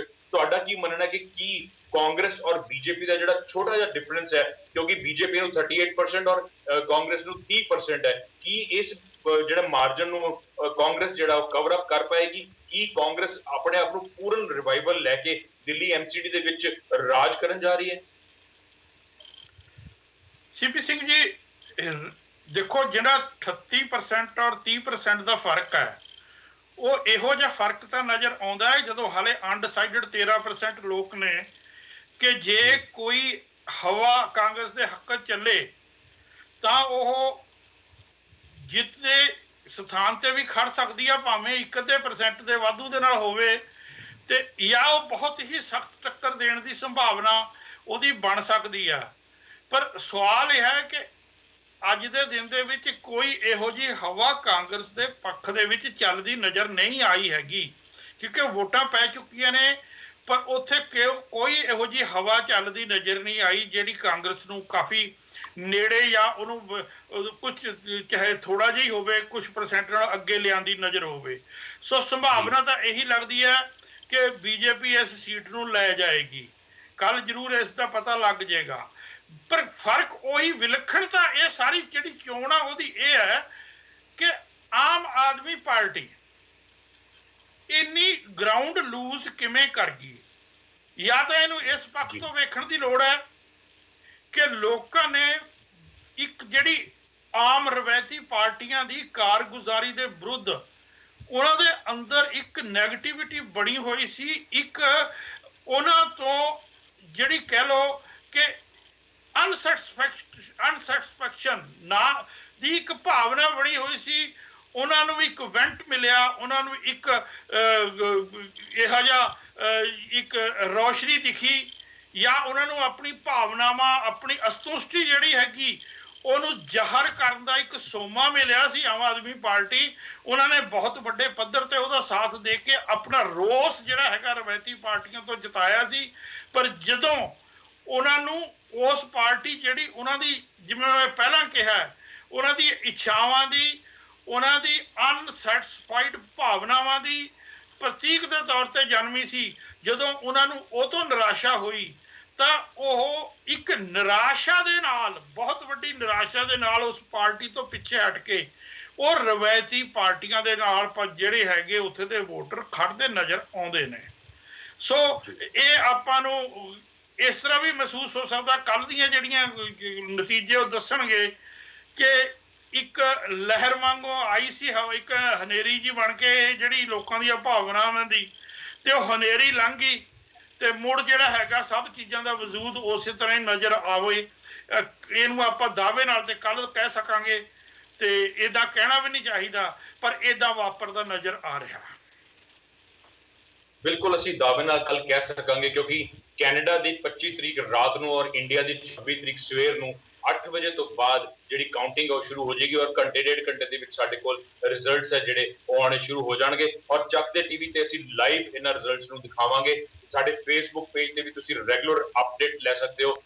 ਹਰ ਇੱਕ ਵਾਰਡ ਦੀ ਤੁਸੀਂ ਸੀਟਾਂ ਦੀ ਜਿਹੜੀ ਕੈਲਕੂਲੇਸ਼ਨ ਹੈ ਉਹ ਅਸੀਂ ਫੇਸਬੁੱਕ ਪੇਜ ਤੇ ਵੀ ਦਿਖਾਵਾਂਗੇ, ਔਰ ਤੁਹਾਨੂੰ ਲਾਈਵ ਸਾਡੇ ਪੈਨਲਿਸਟ ਦੇ ਤਹਿਤ, ਸਾਡੇ ਗਰਾਊਂਡ ਜ਼ੀਰੋ ਤੇ ਜਿਹੜੇ ਰਿਪੋਰਟਰਸ ਹੋਣਗੇ ਉਹਨਾਂ ਦੇ ਤਹਿਤ ਅਸੀਂ ਤੁਹਾਨੂੰ ਲਾਈਵ ਜਿਹੜੀ ਜਾਣਕਾਰੀ ਦਿੰਦੇ ਰਵਾਂਗੇ। ਸੋ ਸ਼ਬਦੀਪ ਜੀ, ਜਿਵੇਂ ਅਜੀਤ ਜੀ ਕਹਿ ਰਹੇ ਨੇ ਕਿ ਕਾਂਗਰਸ ਦੀ ਕਿਤੇ ਵੀ ਵੇਵ ਦਿੱਲੀ ਦੇ ਵਿੱਚ ਨਹੀਂ ਦਿਖਦੀ ਸੀ, ਪਰ ਜਿਵੇਂ ਤੁਸੀਂ ਕਿਹਾ ਕਿ ਕਾਂਗਰਸ ਕਿਤੇ ਨਾ ਕਿਤੇ ਆਪਣੇ ਆਪ ਨੂੰ ਰਿਵਾਈਵ ਕਰਨ ਜਾ ਰਹੀ ਹੈ, ਕੀ ਪੰਜਾਬ ਦੀ ਵਿੱਚ ਜਿਹੜੀ ਜਿੱਤ ਹਾਸਿਲ ਹੋਈ ਹੈ ਕਾਂਗਰਸ ਨੂੰ, ਉਸ ਦਾ ਅਸਰ ਦਿੱਲੀ ਦੇ ਵਿੱਚ ਨਜ਼ਰ ਆ ਰਿਹਾ ਹੈ, ਜਾਂ ਕਾਂਗਰਸ ਆਪਣੇ ਆਪ ਹੀ ਇਸ ਚੀਜ਼ ਨੂੰ, ਆਪਣੇ ਡੈਮੇਜ ਨੂੰ ਜਿਹੜੀ ਕੰਟਰੋਲ ਕਰਨ ਦੇ ਵਿੱਚ ਆਪਣੀ ਜਿਹੜੀ ਤੁਸੀਂ ਕਹਿ ਲਓ ਕਿ ਮਿਹਨਤ ਕਰ ਰਹੀ ਹੈ, ਜਾਂ ਉਹ ਪੰਜਾਬ ਦੇ ਬੇਸ ਦੇ ਉੱਪਰ, ਪੰਜਾਬ ਦੇ ਵਿੱਚ ਜਿਹੜੀਆਂ ਰੂਟਸ ਕੈਪਟਨ ਅਮਰਿੰਦਰ ਜੀ ਨੇ ਬਣਾਈਆਂ, ਇੱਕ ਮੈਂਡੇਟ, ਇੱਕ ਹੈਵੀ ਮੈਂਡੇਟ ਲੈ ਕੇ ਉਹ as a CM, as a ਸੱਤਾ ਦੇ ਵਿੱਚ ਆਏ ਹੈ, ਕੀ ਇਸ ਇਲੈਕਸ਼ਨ ਦਾ, ਪੰਜਾਬ ਦੀ ਇਲੈਕਸ਼ਨ ਦਾ, ਐਮਸੀਡੀ ਇਲੈਕਸ਼ਨ ਤੇ ਕਾਂਗਰਸ ਦਾ ਸਿੱਧਾ ਅਸਰ ਪੈ ਰਿਹਾ ਹੈ? ਸੀਪੀ ਸਿੰਘ ਜੀ, ਮੈਂ ਗੱਲ ਕਰਨ ਵੀ ਸ਼ੁਰੂ ਕਰਾਂਗਾ ਭਾਰਤੀ ਜਨਤਾ ਪਾਰਟੀ ਤੋਂ, ਜਿਹੜੀ 10 ਸਾਲਾਂ ਤੋਂ ਐਮਸੀਡੀ ਦੇ ਉੱਤੇ ਕਾਬਜ਼ ਹੈ। ਦਿਲਚਸਪ ਗੱਲ ਇਹ ਹੈ ਕਿ ਐਮਸੀਡੀ ਦੇ ਉੱਤੇ 10 ਸਾਲਾਂ ਤੋਂ ਕਾਬਜ਼ ਪਾਰਟੀ ਬਿਲਕੁਲ ਵੀ, ਜਿਵੇਂ ਮੈਂ ਪਹਿਲਾਂ ਕਿਹਾ, ਸੱਤਾ ਦੇ ਵਿਰੋਧ ਦਾ ਸਾਹਮਣਾ ਨਹੀਂ ਕਰ ਰਹੀ ਹੈ। ਇਹਨੂੰ ਅਸੀਂ ਦੋ ਤਰੀਕੇ ਦੇ ਨਾਲ ਜੱਜ ਕਰ ਸਕਦੇ ਹਾਂ। ਪਹਿਲੀ ਗੱਲ ਤਾਂ ਇਹ ਕਿ ਆਮ ਆਦਮੀ ਪਾਰਟੀ ਦੇ ਮੁਕਾਬਲੇ ਦੇ ਉੱਤੇ ਭਾਰਤੀ ਜਨਤਾ ਪਾਰਟੀ ਦਾ ਦਿੱਲੀ ਦੇ ਵਿੱਚ ਆਈਡੀਓਲੋਜੀਕਲ ਬੇਸ ਵੀ ਬਹੁਤ ਜ਼ਬਰਦਸਤ ਹੈ, ਔਰ ਜਿਹੜੀਆਂ ਐਂਟੀ ਭਾਵਨਾਵਾਂ ਆਮ ਆਦਮੀ ਪਾਰਟੀ ਦੇ ਖਿਲਾਫ ਪੈਦਾ ਹੋਈਆਂ ਨੇ, ਉਹਦਾ ਇੱਕ ਕਾਫੀ ਸਾਰਾ ਨੈਗੇਟਿਵਲੀ ਜਿਹੜੀ VOTING ਹੋਣੀ ਆਮ ਆਦਮੀ ਪਾਰਟੀ ਦੇ ਖਿਲਾਫ, ਉਹਦਾ ਇੱਕ ਹਿੱਸਾ ਭਾਰਤੀ ਜਨਤਾ ਪਾਰਟੀ ਨੂੰ ਵੀ ਮਿਲ ਜਾ ਰਿਹਾ ਹੈ। ਤੁਸੀਂ ਇੱਕ ਗੱਲ ਨੂੰ ਜ਼ਰੂਰ ਨੋਟ ਕਰੋਗੇ, ਜਦੋਂ ਅਸੀਂ ਕੱਲ ਰਿਜ਼ਲਟਾਂ ਨੂੰ ਦੇਖ ਰਹੇ ਹੋਵਾਂਗੇ ਤਾਂ ਅਸੀਂ ਨੋਟ ਕਰਾਂਗੇ ਕਿ ਭਾਰਤੀ ਜਨਤਾ ਪਾਰਟੀ ਸ਼ਾਇਦ ਇਸ ਵਾਰ ਦੋਨਾਂ ਵਿਧਾਨ ਸਭਾਵਾਂ ਨਾਲੋਂ ਆਪਣਾ ਵੋਟ ਫੀਸਦੀ ਵਧਾਉਂਦੀ ਹੋਈ ਨਜ਼ਰ ਆਵੇਗੀ, ਔਰ ਜੇ ਉਹ ਵਧਾ ਜਾਂਦੀ ਹੈ ਤਾਂ ਅਸੀਂ ਮੰਨਾਂਗੇ ਕਿ ਆਪਣਾ ਆਈਡੀਓਲੋਜੀਕਲ ਬੇਸ ਕਾਇਮ ਰੱਖਦੇ ਹੋਏ ਉਹਨੇ ਆਮ ਆਦਮੀ ਦੇ ਖਿਲਾਫ ਜਿਹੜੀ ਨੈਗੇਟਿਵ VOTING ਹੈ ਉਹਦੇ ਵਿੱਚ ਵੀ ਆਪਣੇ ਆਪ ਨੂੰ ਖੜਾ ਰੱਖਿਆ, ਔਰ ਉਹਦੇ ਵਿੱਚ ਵੀ ਉਹਨੇ ਕਾਫੀ ਵੱਡੀ ਪ੍ਰਾਪਤੀ ਕੀਤੀ ਹੈ। ਦੂਸਰੇ ਪਾਸੇ ਕਾਂਗਰਸ ਪਾਰਟੀ ਨੂੰ ਜਿਹੜੀ VOTING ਹੋ ਰਹੀ, ਉਹ ਵੀ ਦੋ ਤਰ੍ਹਾਂ ਦੀ VOTING ਹੈ। ਪਹਿਲਾ ਹਿੱਸਾ ਤੇ ਉਹਦਾ ਇਹੀ ਹੈ ਕਿ ਆਮ ਆਦਮੀ ਪਾਰਟੀ ਦੇ ਖਿਲਾਫ ਇੱਕ ਨੈਗੇਟਿਵ VOTING ਹੋ ਰਹੀ ਹੈ, ਜਿਹਦਾ ਇੱਕ ਵੱਡਾ ਸ਼ੇਅਰ ਕਾਂਗਰਸ ਪਾਰਟੀ ਜਿਹੜੀ ਉਹ ਲੈ ਰਹੀ ਹੈ, ਔਰ ਸ਼ਾਇਦ ਉਹਦਾ ਇੱਕ ਹਿੱਸਾ ਉਹਨਾਂ ਵੋਟਰਾਂ ਦਾ ਵੀ ਹੈ ਜਿਨ੍ਹਾਂ ਨੂੰ ਇਸ ਗੱਲ ਦਾ ਪਛਤਾਵਾ ਹੋਏਗਾ ਕਿ ਅਸੀਂ ਕਾਂਗਰਸ ਤੋਂ ਪਾਸੇ ਹਟ ਕੇ ਆਮ ਆਦਮੀ ਪਾਰਟੀ ਨੂੰ ਇੰਨੀ ਖੁੱਲ੍ਹ ਕੇ ਸਪੋਰਟ ਕਿਉਂ ਦਿੱਤੀ। ਔਰ ਜੇ ਟੋਟਲੀ ਨੈਗੇਟਿਵ ਪ੍ਰਭਾਵ ਦੀ ਗੱਲ ਕਰੀਏ ਤਾਂ ਉਹਦਾ ਸਾਹਮਣਾ ਜਿਹੜਾ ਉਹ ਆਮ ਆਦਮੀ ਪਾਰਟੀ ਕਰ ਰਹੀ ਹੈ। ਜਦੋਂ ਅਸੀਂ ਕਾਂਗਰਸ ਦੀ ਰਿਵਾਈਵਲ ਦੀ ਗੱਲ ਕਰਦੇ ਹਾਂ ਤਾਂ ਕੱਲ ਅਸੀਂ ਇਹ ਵੀ ਵੇਖਾਂਗੇ ਕਿ ਜਿਨ੍ਹਾਂ ਸੀਟਾਂ ਦੇ ਉੱਤੇ ਭਾਰਤੀ ਜਨਤਾ ਪਾਰਟੀ ਦੇ ਮੁਕਾਬਲੇ ਦੇ ਉੱਤੇ ਕਾਂਗਰਸ ਸੈਕੰਡ ਰਹਿੰਦੀ ਹੈ ਔਰ ਕਿੰਨਾਂ ਸੀਟਾਂ ਦੇ ਉੱਤੇ ਆਮ ਆਦਮੀ ਪਾਰਟੀ ਸੈਕੰਡ ਰਹਿੰਦੀ ਹੈ, ਉਹਨਾਂ ਦੋਨਾਂ ਦੀਆਂ ਜਿੱਤੀਆਂ ਹੋਈਆਂ ਸੀਟਾਂ ਤੇ ਸੈਕੰਡਰੀਆਂ ਸੀਟਾਂ ਦੋਨਾਂ ਦੇ ਆਧਾਰ ਦੇ ਉੱਤੇ ਅਸੀਂ ਕਾਂਗਰਸ ਦੀ ਰਿਵਾਈਵਲ ਦੀ ਜਿਹੜੀ ਚਰਚਾ ਹੋ ਰਹੀ ਆ ਉਹਨੂੰ ਥੋੜਾ ਜ਼ਿਆਦਾ ਜਸਟੀਫਾਈਡ ਤਰੀਕੇ ਦੇ ਨਾਲ ਵੇਖ ਸਕਾਂਗੇ, ਕਿਉਂਕਿ ਆਖਰਕਾਰ ਸਿਰਫ ਜਿੱਤੀਆਂ ਸੀਟਾਂ ਨਾਲ ਹੀ ਰਿਵਾਈਵਲ ਨਜ਼ਰ ਨਹੀਂ ਆਉਂਦੀ ਔਰ ਜਿੱਤੀਆਂ ਸੀਟਾਂ ਦੇ ਨਾਲ ਹੀ ਤੁਹਾਡੀ 100% ਦੀ ਹਾਰ ਨਜ਼ਰ ਨਹੀਂ ਆਉਂਦੀ।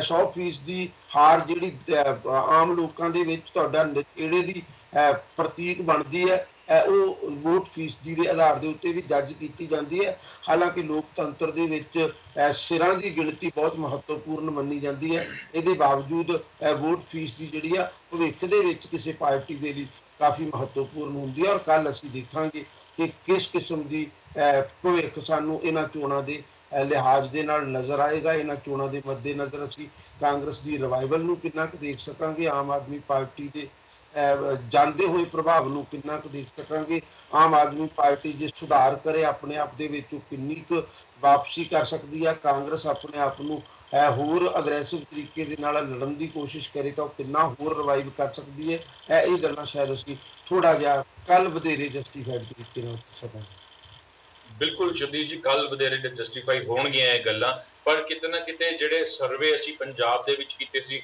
ਤੁਹਾਨੂੰ ਸਭ ਨੂੰ ਪਤਾ, ਸਾਡੇ ਦਰਸ਼ਕਾਂ ਨੂੰ ਵੀ ਪਤਾ ਕਿ ਬਹੁਤ ਕਲੋਜ਼ ਹੋ ਕੇ ਨਤੀਜਿਆਂ ਦੇ ਉਹ ਨਿਬੜੇ ਸੀ। ਸੋ ਦਿੱਲੀ ਦੇ ਵਿੱਚ ਕੀ ਰਿਜ਼ਲਟ ਆਉਂਦਾ, ਦਿੱਲੀ ਦੇ ਵਿੱਚ ਲੋਕ ਕਿਸ ਨੂੰ ਆਪਣਾ ਮੈਂਡੇਟ ਦਿੰਦੇ ਨੇ, ਉਹ ਕੱਲ ਸਾਡੇ ਸਾਹਮਣੇ ਆ ਜਾਏਗਾ। ਜੇ ਅਸੀਂ ਅਜੀਤ ਜੀ ਗੱਲ ਕਰੀਏ ਇੰਡੀਆ ਟੁਡੇ ਐਕਸਿਸ ਸਰਵੇ ਦੀ, ਤਾਂ ਉਹ ਐਗਜ਼ਿਟ ਪੋਲ ਸਰਵੇ ਵੀ ਸਾਡੇ ਕੋਲ ਕਾਫੀ ਆ ਗਏ ਨੇ ਔਰ ਐਗਜ਼ਿਟ ਪੋਲ ਸਰਵੇ ਦੇ ਵਿੱਚ ਕਲੀਅਰ ਮੈਂਡੇਟ ਜਿਹੜਾ ਉਹ ਬੀਜੇਪੀ ਨੂੰ ਦਿਖਾਇਆ ਗਿਆ। 272 ਵਾਰਡ ਦੇ ਵਿੱਚੋਂ 200 ਤੋਂ ਲੈ ਕੇ 220 ਦੇ ਵਿੱਚ ਸੀਟਾਂ ਜਿਹੜੀਆਂ ਉਹ ਬੀਜੇਪੀ ਨੂੰ ਜਿਹੜੇ ਐਗਜ਼ਿਟ ਪੋਲ ਸਰਵੇ ਹੈ, ਮੈਕਸਿਮਮ ਐਗਜ਼ਿਟ ਪੋਲ ਸਰਵੇ ਹੈ, ਉਹ ਦੇ ਰਹੇ ਨੇ ਔਰ ਆਮ ਆਦਮੀ ਪਾਰਟੀ ਔਰ ਕਾਂਗਰਸ ਨੂੰ ਦੂਸਰੇ ਔਰ ਤੀਸਰੇ ਨਿਸ਼ਾਨ ਤੇ ਦਿਖਾਇਆ ਜਾ ਰਿਹਾ ਹੈ। ਐਗਜ਼ਿਟ ਪੋਲ ਸਰਵੇ ਦੇ ਵਿੱਚ ਆਮ ਆਦਮੀ ਪਾਰਟੀ ਨੂੰ 23 ਤੋਂ 35 ਸੀਟਾਂ ਔਰ ਕਾਂਗਰਸ ਨੂੰ 19 ਤੋਂ 31 ਸੀਟਾਂ। ਸੋ ਜੇ ਅਸੀਂ ਐਗਜ਼ਿਟ ਪੋਲ ਸਰਵੇ ਦੇ ਬੇਸ ਤੇ ਗੱਲ ਕਰੀਏ ਤਾਂ ਕਾਂਗਰਸ ਪਾਰਟੀ ਜਿਹੜੀ ਉਹ ਤੀਜੇ ਪੋਜੀਸ਼ਨ ਦੇ ਉੱਪਰ ਸਿੱਧੀ ਦਿਖ ਰਹੀ ਹੈ। ਸੋ ਕਿਤੇ ਨਾ ਕਿਤੇ ਕਾਂਗਰਸ ਦਾ ਜਿਹੜਾ ਰਿਵਾਈਵਲ ਸੀਗਾ ਉਹ ਬਿਲਕੁਲ ਹੈ, ਕਿਉਂਕਿ ਆਮ ਆਦਮੀ ਪਾਰਟੀ ਔਰ ਕਾਂਗਰਸ ਦੇ ਜਿਹੜਾ ਡਿਫਰੈਂਸ ਹੈ ਵੋਟ ਸ਼ੇਅਰ ਦਾ ਬਹੁਤ ਹੀ ਘੱਟ ਹੈ, ਲੇਕਿਨ ਬੀਜੇਪੀ ਨੂੰ ਅਗਰ ਅਸੀਂ ਦੇਖੀਏ ਤਾਂ ਵੇ ਅਹੈਡ, ਬਹੁਤ ਹੀ ਜ਼ਿਆਦਾ, ਬਹੁਤ ਹੀ ਹੈਵੀ ਤੁਸੀਂ ਕਹਿ ਲਓ ਕਿ ਵੋਟ ਦੇ ਨਾਲ ਉਹ ਦਿੱਲੀ ਐਮਸੀਡੀ ਇਲੈਕਸ਼ਨ ਜਿੱਤਣ ਜਾ ਰਹੇ ਨੇ। ਬਟ ਐਗਜ਼ਿਟ ਪੋਲ ਜਿਹੜੇ ਹੋਏ ਨੇ ਪਹਿਲਾਂ ਵੀ ਪੰਜਾਬ ਦੇ ਵਿੱਚ ਵੀ ਹੋਏ ਨੇ, ਮੈਕਸਿਮਮ ਐਗਜ਼ਿਟ ਪੋਲ ਜਿਹੜੇ ਉਹ ਰਿਜ਼ਲਟਸ ਦੇ ਕਲੋਜ਼ ਨਹੀਂ ਸੀਗੇ। 1 ਜਾਂ 2 ਐਗਜ਼ਿਟ ਪੋਲ ਨੂੰ ਛੱਡ ਕੇ ਜਿਹੜੇ ਨਤੀਜੇ ਆਏ ਸੀ ਪੰਜਾਬ ਦੇ ਵਿੱਚ ਉਹ ਬਹੁਤ ਨੇੜੇ ਹੋਏ ਸੀ। ਉਹਨਾਂ ਦੇ ਵਿੱਚੋਂ ਇੱਕ ਐਗਜ਼ਿਟ ਪੋਲ ਸਰਵੇ ਸੀ ਐਕਸਿਸ ਪੋਲ ਦਾ। ਸੋ ਅਜੀਤ ਜੀ, ਇਸ ਵਾਰ ਵੀ ਇੰਡੀਆ ਟੁਡੇ ਐਕਸਿਸ ਜਿਹੜਾ ਸਰਵੇ ਹੈ ਉਹ ਇਹੀ ਕਹਿ ਰਿਹਾ ਕਿ ਬੀਜੇਪੀ ਜਿਹੜੀ ਹੈ ਉਹ 220 ਤੱਕ ਜਿਹੜੀਆਂ ਸੀਟਾਂ 272 ਵਾਰਡਾਂ ਦੇ ਵਿੱਚੋਂ ਲੈ ਕੇ ਜਾ ਰਹੀ ਹੈ। ਕਲੀਅਰ ਮੈਂਡੇਟ ਦਿਖ ਰਿਹਾ ਹੈ। ਤੁਹਾਨੂੰ ਕੀ ਲੱਗਦਾ ਕਿ ਬੀਜੇਪੀ ਇਸ ਵਾਰ ਫੇਰ, ਜਿਵੇਂ ਤੁਸੀਂ ਪਹਿਲਾਂ ਵੀ ਕਿਹਾ ਕਿ ਕਾਂਗਰਸ ਜਿਹੜੀ ਹੈ ਕਿਤੇ ਨਾ ਕਿਤੇ ਰਿਵਾਈਵਲ ਜ਼ਰੂਰ ਹੋ ਰਿਹਾ, ਲੇਕਿਨ ਕਾਂਗਰਸ ਇੰਨੀ ਐਗਰੈਸਿਵ ਨਹੀਂ ਦਿਖੀ ਇਸ ਵਾਰ ਇਲੈਕਸ਼ਨ ਦੇ ਵਿੱਚ, ਬਟ ਬੀਜੇਪੀ ਦਾ ਫੈਕਟਰ ਹੈ ਜਿਹੜਾ, ਜਾਂ ਯੂਪੀ ਫੈਕਟਰ ਹੈ, ਜਾਂ ਉੱਤਰਾਖੰਡ ਫੈਕਟਰ ਹੈ, ਜਾਂ ਗੋਆ ਫੈਕਟਰ ਹੈ, ਜਾਂ ਮਨੀਪੁਰ ਫੈਕਟਰ ਹੈ, ਕਿਹੜਾ ਐਸਾ ਫੈਕਟਰ ਹੈ ਜਿਹੜਾ ਬੀਜੇਪੀ ਨੂੰ ਇੰਨੀ ਵੱਡੀ ਮੈਂਡੇਟ ਦਵਾ ਕੇ ਐਮਸੀਡੀ ਦੇ ਉੱਪਰ ਕਾਬਜ ਹੋਣ ਤੇ ਸਿੱਧਾ ਦਿਖਾ ਰਿਹਾ? ਸੀਪੀ ਸਿੰਘ ਜੀ, ਇਹਨੂੰ ਮੈਂ ਇੱਕ ਵੱਖਰੇ ਤੌਰ ਤੇ ਵੇਖਦਾ ਜੀ। ਬਿਲਕੁਲ ਸਪਸ਼ਟ ਹੈ, ਜਿਵੇਂ ਪੰਜਾਬੀ ਚ ਆਪਾਂ ਕਹੇ ਕਰਦੇ ਹਾਂ ਸਿੱਧੇ, ਕਿ ਇਸ ਵਕਤ ਬੀਜੇਪੀ ਦੀ ਚੜ੍ਹਾਈ ਚੱਲ ਰਹੀ ਆ ਤੇ ਉਹਦੇ ਚੜ੍ਹਾਈ ਦੇ ਵਿੱਚ ਉਹਦੇ ਹੱਕ 'ਚ ਜਾ ਰਹੇ ਨੇ ਫੈਸਲੇ, ਤੇ ਹਰ ਇੱਕ ਹੱਕ 'ਚ ਜਾਂਦਾ ਫੈਸਲਾ ਅਗਲੇ ਫੈਸਲਿਆਂ ਨੂੰ ਉਹਦੇ 'ਚ ਹੱਕ ਵਿੱਚ ਜਾਣ ਦੇ ਸਹਾਈ ਹੋ ਰਿਹਾ ਹੈ। ਪਹਿਲਾਂ ਕੇਂਦਰ ਦੇ ਵਿੱਚ ਰਾਜ ਸੱਤਾ ਪ੍ਰਾਪਤ ਹੋਈ ਉਹਨੂੰ, ਉਸ ਤੋਂ ਬਾਅਦ ਉਹਨਾਂ ਨੂੰ ਯੂਪੀ 'ਚ ਵੱਡੀ ਸੱਤਾ ਪ੍ਰਾਪਤ ਹੋਈ ਹੈ। ਯੂਪੀ ਦੀ ਸੱਤਾ ਪ੍ਰਾਪਤੀ ਜਿਹੜੀ ਹੈਗੀ ਉਹ ਉਹਨਾਂ ਨੂੰ ਦਿੱਲੀ 'ਚ ਸਹਾਈ ਹੁੰਦੀ ਨਜ਼ਰ ਆਉਂਦੀ ਹੈ। ਦਿੱਲੀ ਦੀ ਸੱਤਾ ਪ੍ਰਾਪਤੀ ਉਹਨਾਂ ਨੂੰ ਅਗਲੀਆਂ ਚੋਣਾਂ 'ਚ ਸਹਾਈ ਹੁੰਦੀ ਨਜ਼ਰ ਆਏਗੀ। ਇਹ ਤਾਂ ਇਹ ਹੈ ਕਿ ਪੋਜ਼ਿਟਿਵ ਟ੍ਰੈਂਡ ਚੱਲ ਰਿਹਾ ਉਹਦਾ। ਪਰ ਸਭ ਤੋਂ ਵੱਡੀ ਇੱਕ ਚੀਜ਼ ਜਿਹੜੀ ਇੰਡੀਅਨ ਪੋਲਿਟਿਕਸ ਦੇਖਣੀ ਮਿਲ ਰਹੀ ਹੈ, ਉਹ ਇੱਕ ਵਿਲੱਖਣ ਚੀਜ਼ ਹੈ ਅੱਜ ਦੇ ਦਿਨ ਉਹ ਚੀਜ਼ ਜਿਹੜੀ ਹੈਗੀ ਉਹ ਗੱਲ ਲਾਗੂ ਤੇ ਹੁੰਦੀ ਆ ਬੀਜੇਪੀ ਦੇ ਉੱਤੇ ਵੀ, ਪਰ ਉਸ ਗੱਲ ਦੀ ਪੜਚੋਲ ਅੱਜ ਵੀ ਅਜੇ ਬੀਜੇਪੀ ਦੇ ਸੰਦਰਭ ਚ, ਬੀਜੇਪੀ ਦੇ ਕੰਟੈਕਸਟ ਚ ਨਹੀਂ ਕੀਤੀ ਜਾਂਦੀ ਜਾ ਸਕਦੀ, ਕਿਉਂਕਿ ਬੀਜੇਪੀ ਦੀ ਚੜ੍ਹਾਈ ਚੱਲ ਰਹੀ ਆ, ਉਹ ਵਾਰ-ਵਾਰ ਜਿਹੜੀ ਹੈਗੀ ਉਹਦੀ ਪ੍ਰਾਪਤੀ ਵੱਧਦੀ ਜਾਂਦੀ ਆ। ਪਰ ਜਿਹੜੀਆਂ ਦੂਜੀਆਂ ਦੋ ਪਾਰਟੀਆਂ ਨੇ, ਇੱਕ ਟੋਲਸਟॉय ਦਾ ਨਾਵਲ ਆ ਵਾਰ ਐਂਡ ਪੀਸ, ਮੇਰੇ ਖਿਆਲ ਦੁਨੀਆ ਦੇ ਮੰਨੇ ਪ੍ਰਮੰਨੇ ਨਾਵਲਾਂ ਦੇ ਵਿੱਚੋਂ ਉਹ ਹੈਗਾ, ਉਹਦੇ ਚ ਉੱਥੇ ਇੱਕ ਜਰਨੈਲ ਦੀ ਵਿਆਖਿਆ ਕੀਤੀ ਗਈ ਹੈ, ਆਰਮੀ ਦੀ ਜਿਹੜੀ ਅਸਲ ਤਾਕਤ ਹੁੰਦੀ ਹੈ ਉਹਦੀ ਵਿਆਖਿਆ ਕੀਤੀ ਗਈ ਹੈ। ਉਹ ਇਹ ਹੈ ਕਿ ਕਿਸੇ ਜਰਨੈਲ ਦੀ, ਕਿਸੇ ਆਰਮੀ ਦੀ ਅਸਲ ਤਾਕਤ, ਅਸਲ ਉਹਦੀ ability, strategic ability, moral ability, ਇਖਲਾਕੀ ਤਾਕਤ ਉਹਦੇ ਚ ਉਦੋਂ ਨਹੀਂ ਪਰਖੀ ਜਾਂਦੀ ਹੈਗੀ ਜਦੋਂ ਚੜ੍ਹਾਈ ਹੋਵੇ ਤੇ ਪ੍ਰਸਥਿਤੀਆਂ ਉਹਨਾਂ ਦੇ ਅਨੁਸਾਰ ਹੋਣ ਤੇ ਉਹ ਜਿੱਤਾਂ ਲਗਾਤਾਰ ਪ੍ਰਾਪਤ ਕਰ ਰਹੀ ਹੋਵੇ। ਉਹਦੀ ਅਸਲੀ ਪਛਾਣ ਉਦੋਂ ਹੁੰਦੀ ਹੈ ਪ੍ਰਸਥਿਤੀਆਂ ਉਹਦੇ ਉਲਟ ਹੋਣ, ਉਹਨਾਂ ਨੂੰ ਬੈਕ ਰੀਟਰੀਟ ਕਰਨੀ ਪੈ ਰਹੀ ਹੋਵੇ, ਆਪਣਾ ਜਿਹੜਾ ਹੈਗਾ ਉਹ ਸਥਾਨ ਛੱਡ ਕੇ ਪਿੱਛੇ ਮੁੜਨਾ ਪੈ ਰਿਹਾ ਹੋਵੇ, ਉਦੋਂ ਉਹ ਆਰਮੀ ਤੇ ਆਰਮੀ ਨੂੰ ਕੰਟਰੋਲ ਕਰਨ ਵਾਲੇ ਜਿਹੜੇ ਜਨਰਲ ਨੇ ਉਹ ਆਪਣੀ ਆਰਮੀ ਨੂੰ, ਆਪਣੇ ਆਰਮੀ ਦੇ ਸਾਧਨਾਂ ਨੂੰ, ਉਹਨਾਂ ਦੇ ਮਨੋਬਲ ਨੂੰ ਕਿੰਨਾ ਕੁ ਬਚਾ ਕੇ ਪਿੱਛੇ ਹਟ ਸਕਦੇ ਨੇ ਤਾਂ ਕਿ ਉਹ ਦੁਬਾਰਾ ਜਿਹੜੇ ਹੈਗੇ ਫਿਰ ਆਪਣੀ ਹੈਗੀ ਉਹ ਪ੍ਰਾਪਤੀ ਕਰਨ ਦੀ ਸਥਿਤੀ 'ਚ ਹੋ ਸਕਣ। ਇਸ ਗੱਲ ਦੇ ਵਿੱਚ ਜਿਹੜੀ ਹੈਗੀ ਕਾਂਗਰਸ ਪਾਰਟੀ ਤੇ ਆਮ ਆਦਮੀ ਪਾਰਟੀ ਜਿਹੜੀ ਹੈਗੀ ਫੇਲ ਹੁੰਦੀ ਲੱਗਦੀ ਹੈ, ਜਿਹੜੀ ਉਹਨੇ ਮੈਨੂੰ ਸਭ ਤੋਂ ਵੱਡੀ ਉਹਨਾਂ ਦੀ ਕਮਜ਼ੋਰੀ ਲੱਗਦੀ ਹੈ। ਇਹ ਜਿੱਤ ਹਾਰ ਜਿਹੜੀ ਹੈਗੀ ਕਿਸੇ ਮੌਕੇ ਬੀਜੇਪੀ ਜਿਹਦੀ ਅੱਜ ਇੰਨੀ ਚੜ੍ਹਾਈ ਹੈ, ਉਹਨੂੰ ਮੇਰੇ ਖਿਆਲ 4 ਹੀ ਸੀਟਾਂ ਰਹਿ ਗਈਆਂ ਸੀ, ਪਤਾ ਨਹੀਂ 2 ਸੀਟਾਂ ਰਹਿ ਗਈਆਂ ਸੀ, ਔਰ ਉਦੋਂ ਹੋ ਗਈ ਸੀ ਜਦੋਂ ਉਹਨਾਂ ਦੇ ਦਿੱਗਜ ਨੇਤਾ ਉਸ ਪਾਰਟੀ ਨੂੰ ਲੀਡ ਕਰ ਰਹੇ ਸੀ, ਅਡਵਾਨੀ ਸਾਹਿਬ ਤੇ ਵਾਜਪਾਈ ਸਾਹਿਬ ਵੀ, ਉਹਦੇ ਬਾਵਜੂਦ ਵੀ ਉਹਨਾਂ ਦੀ ਇਹ ਹਾਲਤ ਹੋ ਗਈ ਸੀ। ਪਰ ਇਹਨਾਂ ਦੀ ਵਿਲੱਖਣਤਾ ਇੰਨੀ ਹੈ ਕਿ ਅੱਜ ਜਦੋਂ ਉਹਨਾਂ ਨੂੰ ਆਪਣੀ ਹਾਰ ਮਹਿਸੂਸ ਹੋ ਰਹੀ ਸੀ, ਕਾਂਗਰਸ ਪਾਰਟੀ ਦੇ ਲੀਡਰ ਛੱਡ ਕੇ ਜਾ ਰਹੇ ਸੀ, ਕਾਂਗਰਸ ਪਾਰਟੀ ਦੇ ਜਿਹੜੇ ਲੀਡਰ ਇੱਕ ਦੂਜੇ ਤੇ ਦੂਸ਼ਣਬਾਜ਼ੀ ਕਰਦੇ ਨਜ਼ਰ ਆਏ ਸੀ ਔਰ ਇੱਕ ਦੂਜੇ ਦਾ ਸਾਥ ਨਾ ਨਜ਼ਰ ਆਉਂਦੇ ਦਿਖੇ ਔਰ ਉਹਨਾਂ ਦੀ ਜਿਹੜੀ ਕੇਂਦਰੀ ਲੀਡਰਸ਼ਿਪ ਸੀ, ਖਾਸ ਕਰਕੇ ਰਾਹੁਲ ਗਾਂਧੀ, ਉਹ ਇੱਕ ਤਰ੍ਹਾਂ ਦੇ ਨਾਲ ਉਹ ਬੇਲਾਗ ਨਜ਼ਰ ਆਏ ਕਿ ਇੱਥੇ ਕੀ ਵਾਪਰ ਰਿਹਾ ਹੈ, ਅਸੀਂ ਇਹਨੂੰ ਕਿਵੇਂ ਸੁਧਾਰਨਾ।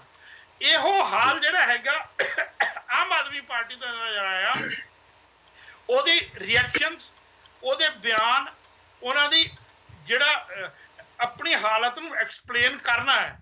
ਉਹ ਜੇ ਪੰਜਾਬ 'ਚ ਹਾਰ ਕੇ ਈਵੀਐਮ ਦੀ ਗੱਲ ਕਰ ਰਹੇ ਸੀ, ਇੱਥੇ ਉਹ ਐਡਵਾਂਸ ਈਵੀਐਮਸ ਦੀ ਗੱਲ ਕਰਨ ਲੱਗ ਗਏ। ਉਹ ਇੱਕ ਬੜਾ ਬਚਗਾਨਾ ਆਮ ਆਦਮੀ ਪਾਰਟੀ ਦਾ ਰਿਐਕਸ਼ਨ ਜਿਹੜਾ ਹੈਗਾ, ਜਿਹੜਾ ਉਦੋਂ ਵੀ ਸਾਹਮਣੇ ਨਜ਼ਰ ਆਇਆ ਸੀ ਜਦੋਂ ਹਾਈ ਕੋਰਟ ਨੇ ਕਹਿਤਾ ਸੀ ਕਿ ਐਕਚੁਅਲੀ ਪਾਵਰ ਜਿਹੜੀ ਹੈਗੀ ਉਹ ਲੈਫਟੀਨੈਂਟ ਗਵਰਨਰ ਦੇ ਹੱਥ ਵਿੱਚ ਹੈ ਤੇ ਡੇਂਗੂ ਵੇਲੇ ਉਹ ਬਾਹਰ ਫਿਰ ਰਹੇ ਸੀ ਤੇ ਉਹਨਾਂ ਨੇ ਇਹ ਵੀ ਉਹਨਾਂ ਦੇ ਕਿਸੇ ਨੇਤਾ ਦੀ ਗੱਲ ਸੀ ਕਿ ਐਲਜੀ ਜਿਹੜੇ ਹੈਗੇ ਨੇ ਉਹਨਾਂ ਦੇ ਹੱਥ ਤੱਕ ਤਾਂ ਉਹ ਕਰ ਲੈਣ ਸਾਰਾ ਕੁਝ। ਤੇ ਹੁਣ ਵੀ ਉਹਨਾਂ ਦੇ ਇਹੋ ਜਿਹੇ ਬਿਆਨ ਆਏ ਨੇ ਕਿ ਜੇ ਬੀਜੇਪੀ ਨੂੰ, ਸਰਕਾਰ ਨੂੰ, ਬੀਜੇਪੀ ਨੂੰ ਵੋਟ ਦਿਓਗੇ ਤੇ ਡੇਂਗੂ ਵੇਲੇ ਜਿਹੜਾ ਹੈਗਾ ਫਿਰ ਉਹ ਤੁਸੀਂ ਡੇਂਗੂ ਤੇ ਹੋਰ ਬਿਮਾਰੀਆਂ ਜਿਹੜੀਆਂ ਹੈਗੀਆਂ ਉਹਨਾਂ ਨੂੰ ਸੱਦਾ ਦੇਣ ਵਾਲੀ ਗੱਲ ਹੈ ਜਾਂ ਤੁਸੀਂ ਉਹਨਾਂ ਦਾ ਸਾਹਮਣਾ ਕਰੋਗੇ। ਬੜਾ ਹਾਸੋਹੀਣਾ ਇਹ ਰਿਐਕਸ਼ਨ ਹੈ।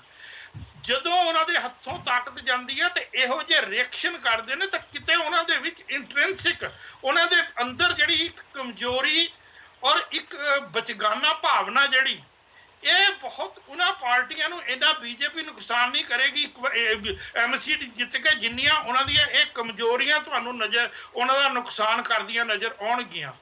ਬੀਜੇਪੀ ਨੇ ਐਡੀ ਵੱਡੀ ਜਿਹੜੀ ਹਾਰ ਦਾ ਸਾਹਮਣਾ ਕਰਨ ਤੋਂ ਬਾਅਦ ਉਹਦੇ ਇਹ ਰਿਐਕਸ਼ਨ ਨਹੀਂ, ਮੈਂ ਨਹੀਂ ਕਹਿੰਦਾ ਕਿ ਅੱਗੇ ਆਉਣ ਵਾਲੇ ਸਮੇਂ 'ਚ ਉਹਨਾਂ ਦੇ ਇਹੋ ਜਿਹੇ ਰਿਐਕਸ਼ਨ ਹੋ ਸਕਦੇ ਆ ਕਿ ਨਹੀਂ ਹੋ ਸਕਦੇ, ਇਹਦਾ ਮੈਂ ਕੋਈ ਦਾਅਵਾ ਨਹੀਂ ਕਰਦਾ ਹੈਗਾ। ਪਰ ਕਿਸੇ ਮੌਕੇ ਜਿਹੜਾ ਉਸ ਵਕਤ ਉਹਨਾਂ ਦੀ ਲੀਡਰਸ਼ਿਪ ਕੰਪੋਜ਼ਡ ਰਹੀ ਸੀ, ਉਹਨਾਂ ਨੇ ਆਪਣੇ ਸਟ੍ਰੈਟਜੀ ਦੇ ਹਿਸਾਬ ਦੇ ਨਾਲ ਅੱਗੇ ਵਧਦੇ ਗਏ, ਉਹਨਾਂ ਦੀ ਸਟ੍ਰੈਟਜੀ ਠੀਕ ਸੀ, ਗਲਤ ਸੀ, ਉਹ ਇੱਕ ਵੱਖਰਾ ਵਿਸ਼ਾ ਹੋ ਸਕਦਾ ਸੋਚ ਵਿਚਾਰ ਦਾ, ਪਰ ਉਹਨਾਂ ਨੇ ਆਪਣਾ ਕੰਪੋਜ਼ਰ ਆਪਣਾ ਕਾਇਮ ਰੱਖਿਆ, ਨਿਸ਼ਾਨਾ ਕਾਇਮ ਰੱਖਿਆ। ਪਰ ਇਹ ਗੁਣ ਇਸ ਵਕਤ ਕਾਂਗਰਸ ਪਾਰਟੀ 'ਚ ਨਜ਼ਰ ਨਹੀਂ ਆਉਂਦੇ, ਆਮ ਆਦਮੀ ਪਾਰਟੀ 'ਚ ਨਜ਼ਰ ਨਹੀਂ ਆਉਂਦੇ। ਸ਼ਾਇਦ ਇਹ ਉਹਨਾਂ ਦੀ ਬਹੁਤ ਵੱਡੀ, ਸਭ ਤੋਂ ਵੱਡੀ ਕਮਜ਼ੋਰੀ ਹੈ ਜਿਹੜੀ ਉਹਨਾਂ ਦੇ ਫਿਊਚਰ ਨੂੰ, ਉਹਨਾਂ ਦੇ ਆਉਣ ਵਾਲੇ ਭਵਿੱਖ ਤੇ ਸਵਾਲੀਆ ਚਿੰਨ੍ਹ ਜ਼ਿਆਦਾ ਖੜਾ ਕਰਦੀ ਹੈ। ਜੀ ਸ਼ਬਦੀਸ਼ ਜੀ, ਜਿਵੇਂ ਅਜੀਤ ਜੀ ਨੇ ਦੱਸਿਆ ਕਿ ਸਵਾਲੀਆ ਨਿਸ਼ਾਨ ਤੱਕ ਖੜੇ ਹੋ ਰਹੇ ਨੇ, ਲੇਕਿਨ ਆਮ ਆਦਮੀ ਪਾਰਟੀ ਦੇ ਕੰਮਾਂ ਦੇ ਉੱਪਰ ਵੀ ਜਿਹੜੇ ਸਵਾਲੀਆ ਨਿਸ਼ਾਨ ਖੜੇ ਹੋ ਰਹੇ ਸੀਗੇ, ਉਸ ਚੀਜ਼ ਦਾ ਐਗਜ਼ਿਟ ਪੋਲ ਦੇ ਵਿੱਚ ਸਿੱਧਾ ਸਿੱਧਾ ਅਸਰ ਦਿਖਦਾ ਹੈ। ਜੇ ਅਸੀਂ ਓਵਰਆਲ ਦਿੱਲੀ ਦੀ ਗੱਲ ਕਰੀਏ, 272 ਵਾਰਡ ਨੇ ਔਰ 272 ਵਾਰਡਾਂ ਨੂੰ 3 ਕੈਟੇਗਰੀਆਂ ਦੇ ਵਿੱਚ ਵੰਡਿਆ ਜਾਂਦਾ ਹੈ, ਨਾਰਥ ਐਮਸੀਡੀ, ਈਸਟ ਐਮਸੀਡੀ ਔਰ ਸਾਊਥ ਐਮਸੀਡੀ। ਸੋ ਤਿੰਨੋਂ ਵਾਰਡਾਂ ਨੂੰ ਅਗਰ ਅਸੀਂ ਐਗਜ਼ਿਟ ਪੋਲਾਂ ਦੀ ਗੱਲ ਕਰੀਏ ਤਾਂ ਹਰੇਕ ਵਾਰਡ ਦੇ ਵਿੱਚ ਬੀਜੇਪੀ ਜਿਹੜੀ ਹੈ ਉਹ ਵੇ ਅਹੈਡ ਦਿਖ ਰਹੀ ਹੈ ਆਮ ਆਦਮੀ ਪਾਰਟੀ ਔਰ ਕਾਂਗਰਸ ਦੇ ਵਿੱਚੋਂ। ਤਿੰਨੋਂ ਵਾਰਡਾਂ ਦੇ ਵਿੱਚ north, East and south MCD ਦੇ ਤਿੰਨੋਂ ਸੈਕਸ਼ਨਸ ਦੇ ਵਿੱਚ ਬੀਜੇਪੀ ਨੰਬਰ 1 ਤੇ ਹੈ, ਦੂਸਰਾ ਨੰਬਰ ਹੈ ਜਿਹੜਾ ਉਹ ਆਮ ਆਦਮੀ ਪਾਰਟੀ ਦਾ, ਔਰ ਤੀਸਰਾ ਨੰਬਰ ਹੈ ਜਿਹੜਾ ਉਹ ਕਾਂਗਰਸ ਦਾ। ਸੋ ਕਾਂਗਰਸ ਜਿਹੜੀਆਂ ਕਿ ਪਿਛਲੀ ਇਲੈਕਸ਼ਨ ਦੇ ਵਿੱਚ ਕਿਤੇ ਵੀ ਦਿਖ ਨਹੀਂ ਰਹੀ ਸੀ, ਇਸ ਟਾਈਮ ਇਸ ਐਗਜ਼ਿਟ ਪੋਲ ਦੇ ਵਿੱਚ ਤੀਸਰੇ ਨੰਬਰ ਤੇ ਨਜ਼ਰ ਆ ਰਹੀ ਹੈ। ਸੋ ਕਿਤੇ ਨਾ ਕਿਤੇ ਇਸ ਨੂੰ ਰਿਵਾਈਵਲ ਤਾਂ ਜ਼ਰੂਰ ਮੰਨਿਆ ਜਾਊਗਾ। ਲੇਕਿਨ ਇੱਕ ਚੀਜ਼ ਬਹੁਤ ਇੰਟਰਸਟਿੰਗ ਹੋਈ ਕਿ ਐਗਜ਼ਿਟ ਪੋਲ ਦੇ ਜਿਹੜੇ ਨਤੀਜੇ ਤੋਂ ਬਾਅਦ ਸਿਰਫ ਤੇ ਸਿਰਫ ਬੀਜੇਪੀ ਪਾਰਟੀ ਦੇ ਜਿਹੜੇ ਸਟੇਟ ਪ੍ਰੈਜ਼ੀਡੈਂਟ ਨੇ ਮਨੋਜ ਤਿਵਾੜੀ, ਉਹਨਾਂ ਦਾ ਬਿਆਨ ਆਉਂਦਾ ਕਿ ਬੀਜੇਪੀ ਜਿਹੜੀ ਹੈ ਐਗਜ਼ਿਟ ਪੋਲ ਦੇ ਬਿਲਕੁਲ ਬਹੁਤ ਨੇੜੇ ਹੋ ਕੇ ਨਿਬੜੇਗੀ ਔਰ ਕਲੀਨ ਸਵੀਪ ਕਰੇਗੀ। ਬਟ ਬੜੀ ਹੈਰਾਨੀ ਵਾਲੀ ਗੱਲ ਹੈ ਸ਼ਬਦੀਪ ਜੀ ਕਿ ਆਮ ਆਦਮੀ ਪਾਰਟੀ ਔਰ ਕਾਂਗਰਸ ਵੱਲੋਂ ਹਾਲੇ ਤੱਕ ਕੋਈ ਵੀ ਟਵੀਟ ਜਾਂ ਕੋਈ ਵੀ ਸਟੇਟਮੈਂਟ ਨਹੀਂ ਦਿੱਤੀ ਗਈ। ਕੀ ਆਮ ਆਦਮੀ ਪਾਰਟੀ ਔਰ ਕਾਂਗਰਸ ਇਸ ਐਗਜ਼ਿਟ ਪੋਲ ਨੂੰ ਨਹੀਂ ਮੰਨਦੇ, ਜਾਂ ਉਹਨਾਂ ਨੂੰ ਆਪਣੀ ਹਾਰ ਹੈ ਜਿਹੜੀ ਉਹ ਸਵੀਕਾਰ ਕਰਨੀ ਪੈ ਰਹੀ ਹੈ, ਜਾਂ ਉਹ ਹਲੇ ਸਿਰਫ ਤੇ ਸਿਰਫ ਰਿਜ਼ਲਟ ਦੀ ਵੇਟ ਕਰਨਗੇ? ਕਿਉਂਕਿ ਬੀਜੇਪੀ ਦੇ ਵਿੱਚ ਔਰ ਆਮ ਆਦਮੀ ਪਾਰਟੀ ਔਰ ਕਾਂਗਰਸ ਦੇ ਅਗਰ ਅਸੀਂ ਮਾਰਜਨ ਦੀ ਗੱਲ ਕਰੀਏ ਤਾਂ ਬਹੁਤ ਵੱਡਾ ਫਰਕ ਜਿਹੜਾ ਸਾਨੂੰ ਦਿਖ ਰਿਹਾ ਐਗਜ਼ਿਟ ਪੋਲ ਦੇ ਵਿੱਚ। ਸੋ ਕੀ ਕਾਰਨ ਹੋ ਸਕਦਾ ਸ਼ਬਦੀਪ ਜੀ ਕਿ ਹਲੇ ਤੱਕ ਉਹਨਾਂ ਦੇ ਕਿਸੇ ਵੀ ਸਟੇਟ ਪ੍ਰੈਜ਼ੀਡੈਂਟ ਵੱਲੋਂ ਕੋਈ ਸਟੇਟਮੈਂਟ ਨਹੀਂ ਆਈ ਕਿ ਕਿਸ ਤਰ੍ਹਾਂ ਦੀ ਇਲੈਕਸ਼ਨ ਉੱਥੇ, ਕਿਸ ਤਰ੍ਹਾਂ ਦੀ VOTING ਹੋਈ ਹੈ ਔਰ VOTING ਤੋਂ ਬਾਅਦ ਕਿਸ ਤਰ੍ਹਾਂ ਦਾ ਐਗਜ਼ਿਟ ਪੋਲ ਆਇਆ? ਕੋਈ ਵੀ ਪ੍ਰਤੀਕਿਰਿਆ ਜਿਹੜੀ ਹਲੇ ਤੱਕ ਨਹੀਂ ਆਈ। ਸਿਰਫ ਤੇ ਸਿਰਫ ਬੀਜੇਪੀ ਜਿਹੜਾ ਸਟੇਟ ਪ੍ਰੈਜ਼ੀਡੈਂਟ ਮਨੋਜ ਤਿਵਾੜੀ ਵੱਲੋਂ ਇਹ ਕਿਹਾ ਗਿਆ ਕਿ ਨਰਿੰਦਰ ਮੋਦੀ ਦੀ ਜੋ ਹਵਾ ਯੂਪੀ ਤੇ ਚੱਲ ਰਹੀ ਸੀ ਉਹ ਹੁਣ ਸ਼ਿਫਟ ਹੋ ਕੇ ਜਾਂ ਪੂਰੇ ਇੰਡੀਆ ਦੇ ਵਿੱਚ ਫੈਲਦੀ ਜਾ ਰਹੀ ਹੈ। ਕਿਤੇ ਨਾ ਕਿਤੇ ਭਗਵਾ ਕਰਨ ਜਿਹੜਾ ਉਹ ਦਿੱਲੀ ਦੇ ਵਿੱਚ ਐਮਸੀਡੀ ਦੇ ਵਿੱਚ ਵੀ ਹੋਣ ਜਾ ਰਿਹਾ ਹੈ। ਸੋ ਤੁਸੀਂ ਕੀ ਕਾਰਨ ਮੰਨਦੇ ਹੋ ਕਿ ਆਮ ਆਦਮੀ ਪਾਰਟੀ ਜਿਹੜੀ ਕਿ ਹਰ ਇੱਕ ਪੁਆਇੰਟ ਤੇ, ਹਰ ਇੱਕ ਮੁੱਦੇ ਤੇ ਸੋਸ਼ਲ ਮੀਡੀਆ ਤੇ ਬਹੁਤ ਐਕਟਿਵ ਰਹਿੰਦੀ ਸੀ, ਇਸ ਐਗਜ਼ਿਟ ਪੋਲ ਤੋਂ ਬਾਅਦ, ਐਮਸੀਡੀ ਐਗਜ਼ਿਟ ਪੋਲ ਤੋਂ ਬਾਅਦ ਬਿਲਕੁਲ ਵੀ ਚੁੱਪ ਹੈ? ਬਿਲਕੁਲ ਸੀਪੀ ਸਿੰਘ, ਤੁਹਾਡੇ ਨਾਲ ਐਗਰੀ ਕਰਾਂਗਾ ਕਿ ਦੇਸ਼ ਦੇ ਵਿੱਚ ਭਗਵੇਕਰਨ ਦੀ ਇੱਕ ਲਹਿਰ ਚੱਲ ਰਹੀ ਹੈ ਔਰ ਭਗਵੇਕਰਨ ਦੀ ਲਹਿਰ ਦੇ ਵਿੱਚ ਭਾਰਤੀ ਜਨਤਾ ਪਾਰਟੀ ਔਰ ਭਾਰਤੀ ਜਨਤਾ ਪਾਰਟੀ ਦੇ ਪ੍ਰਧਾਨ ਮੰਤਰੀ ਨਰਿੰਦਰ ਮੋਦੀ ਬਹੁਤ ਉਤਸ਼ਾਹਤ ਨੇ। ਔਰ ਦੂਸਰੀ ਗੱਲ ਜਿਹੜੀ ਨਰਿੰਦਰ ਮੋਦੀ ਦੇ ਪੱਖ ਦੇ ਵਿੱਚ ਜਾਂਦੀ ਹੈ ਕਿ ਉਹਨਾਂ ਕੋਲੇ ਹਰ ਮਸਲੇ ਦੇ ਜਿਨ੍ਹਾਂ ਦੇ ਵਿੱਚ ਉਹਨਾਂ ਦੀਆਂ ਨਾਕਾਮੀਆਂ ਨੇ ਉਹਨਾਂ ਨੂੰ ਢੱਕਣ, ਔਰ ਜਿਨ੍ਹਾਂ ਨੂੰ ਨਾਕਾਮੀਆਂ ਨੂੰ ਢੱਕਣ ਲਈ ਉਹਨਾਂ ਕੋਲੇ ਨਵੇਂ ਨਾਅਰਿਆਂ ਦੀ ਮੁਹਾਰਤ ਹਮੇਸ਼ਾ ਰਹੀ ਹੈ। ਇਹ ਵੀ ਆਪਣੇ ਆਪ ਦੇ ਵਿੱਚ ਇੱਕ ਦਿਲਚਸਪ ਗੱਲ ਹੈ। ਜੇ ਨਰਿੰਦਰ ਮੋਦੀ ਨਾਲ ਗੱਲ ਕੀਤੀ ਜਾਵੇ ਕਦੇ ਵੀ ਕਿ ਉਹਨਾਂ ਨੇ ਜਿੰਨੇ ਰੁਜ਼ਗਾਰ ਦੇ ਦਾਅਵੇ ਕੀਤੇ ਸੀ, ਵਾਅਦੇ ਕੀਤੇ ਸੀ ਚੋਣਾਂ ਦੇ ਵਿੱਚ, ਉਹ ਕਿੱਥੇ ਗਏ, ਤਾਂ ਤੁਹਾਨੂੰ ਕੋਈ ਜਵਾਬ ਨਹੀਂ ਮਿਲੇਗਾ। ਪਰ ਕਾਲੇ ਧਨ ਦੇ ਸਵਾਲ ਦੇ ਉੱਤੇ ਤੁਸੀਂ ਸਵਾਲ ਕਰੋ ਤਾਂ ਤੁਹਾਨੂੰ ਕੋਈ ਜਵਾਬ ਨਹੀਂ ਮਿਲੇਗਾ। ਜੇ ਤੁਸੀਂ ਦੇਸ਼ ਦੇ ਵਿੱਚ ਸਦਭਾਵਨਾ ਦੀ ਗੱਲ ਕਰੋ ਤਾਂ ਤੁਹਾਨੂੰ ਕੋਈ ਜਵਾਬ ਨਹੀਂ ਮਿਲੇਗਾ।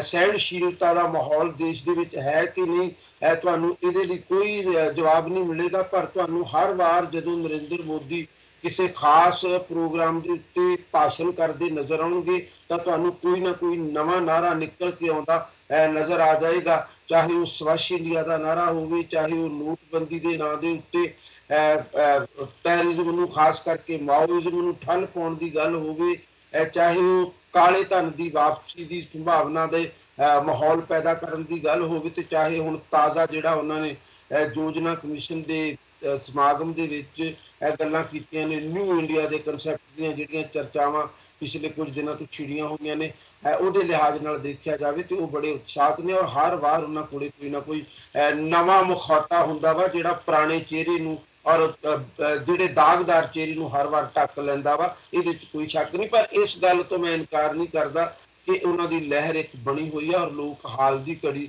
ਉਹਨਾਂ ਵੱਲ ਨੂੰ ਬਹੁਤ ਉਤਸ਼ਾਹ ਨਾਲ ਵੱਧ ਰਹੇ ਨੇ।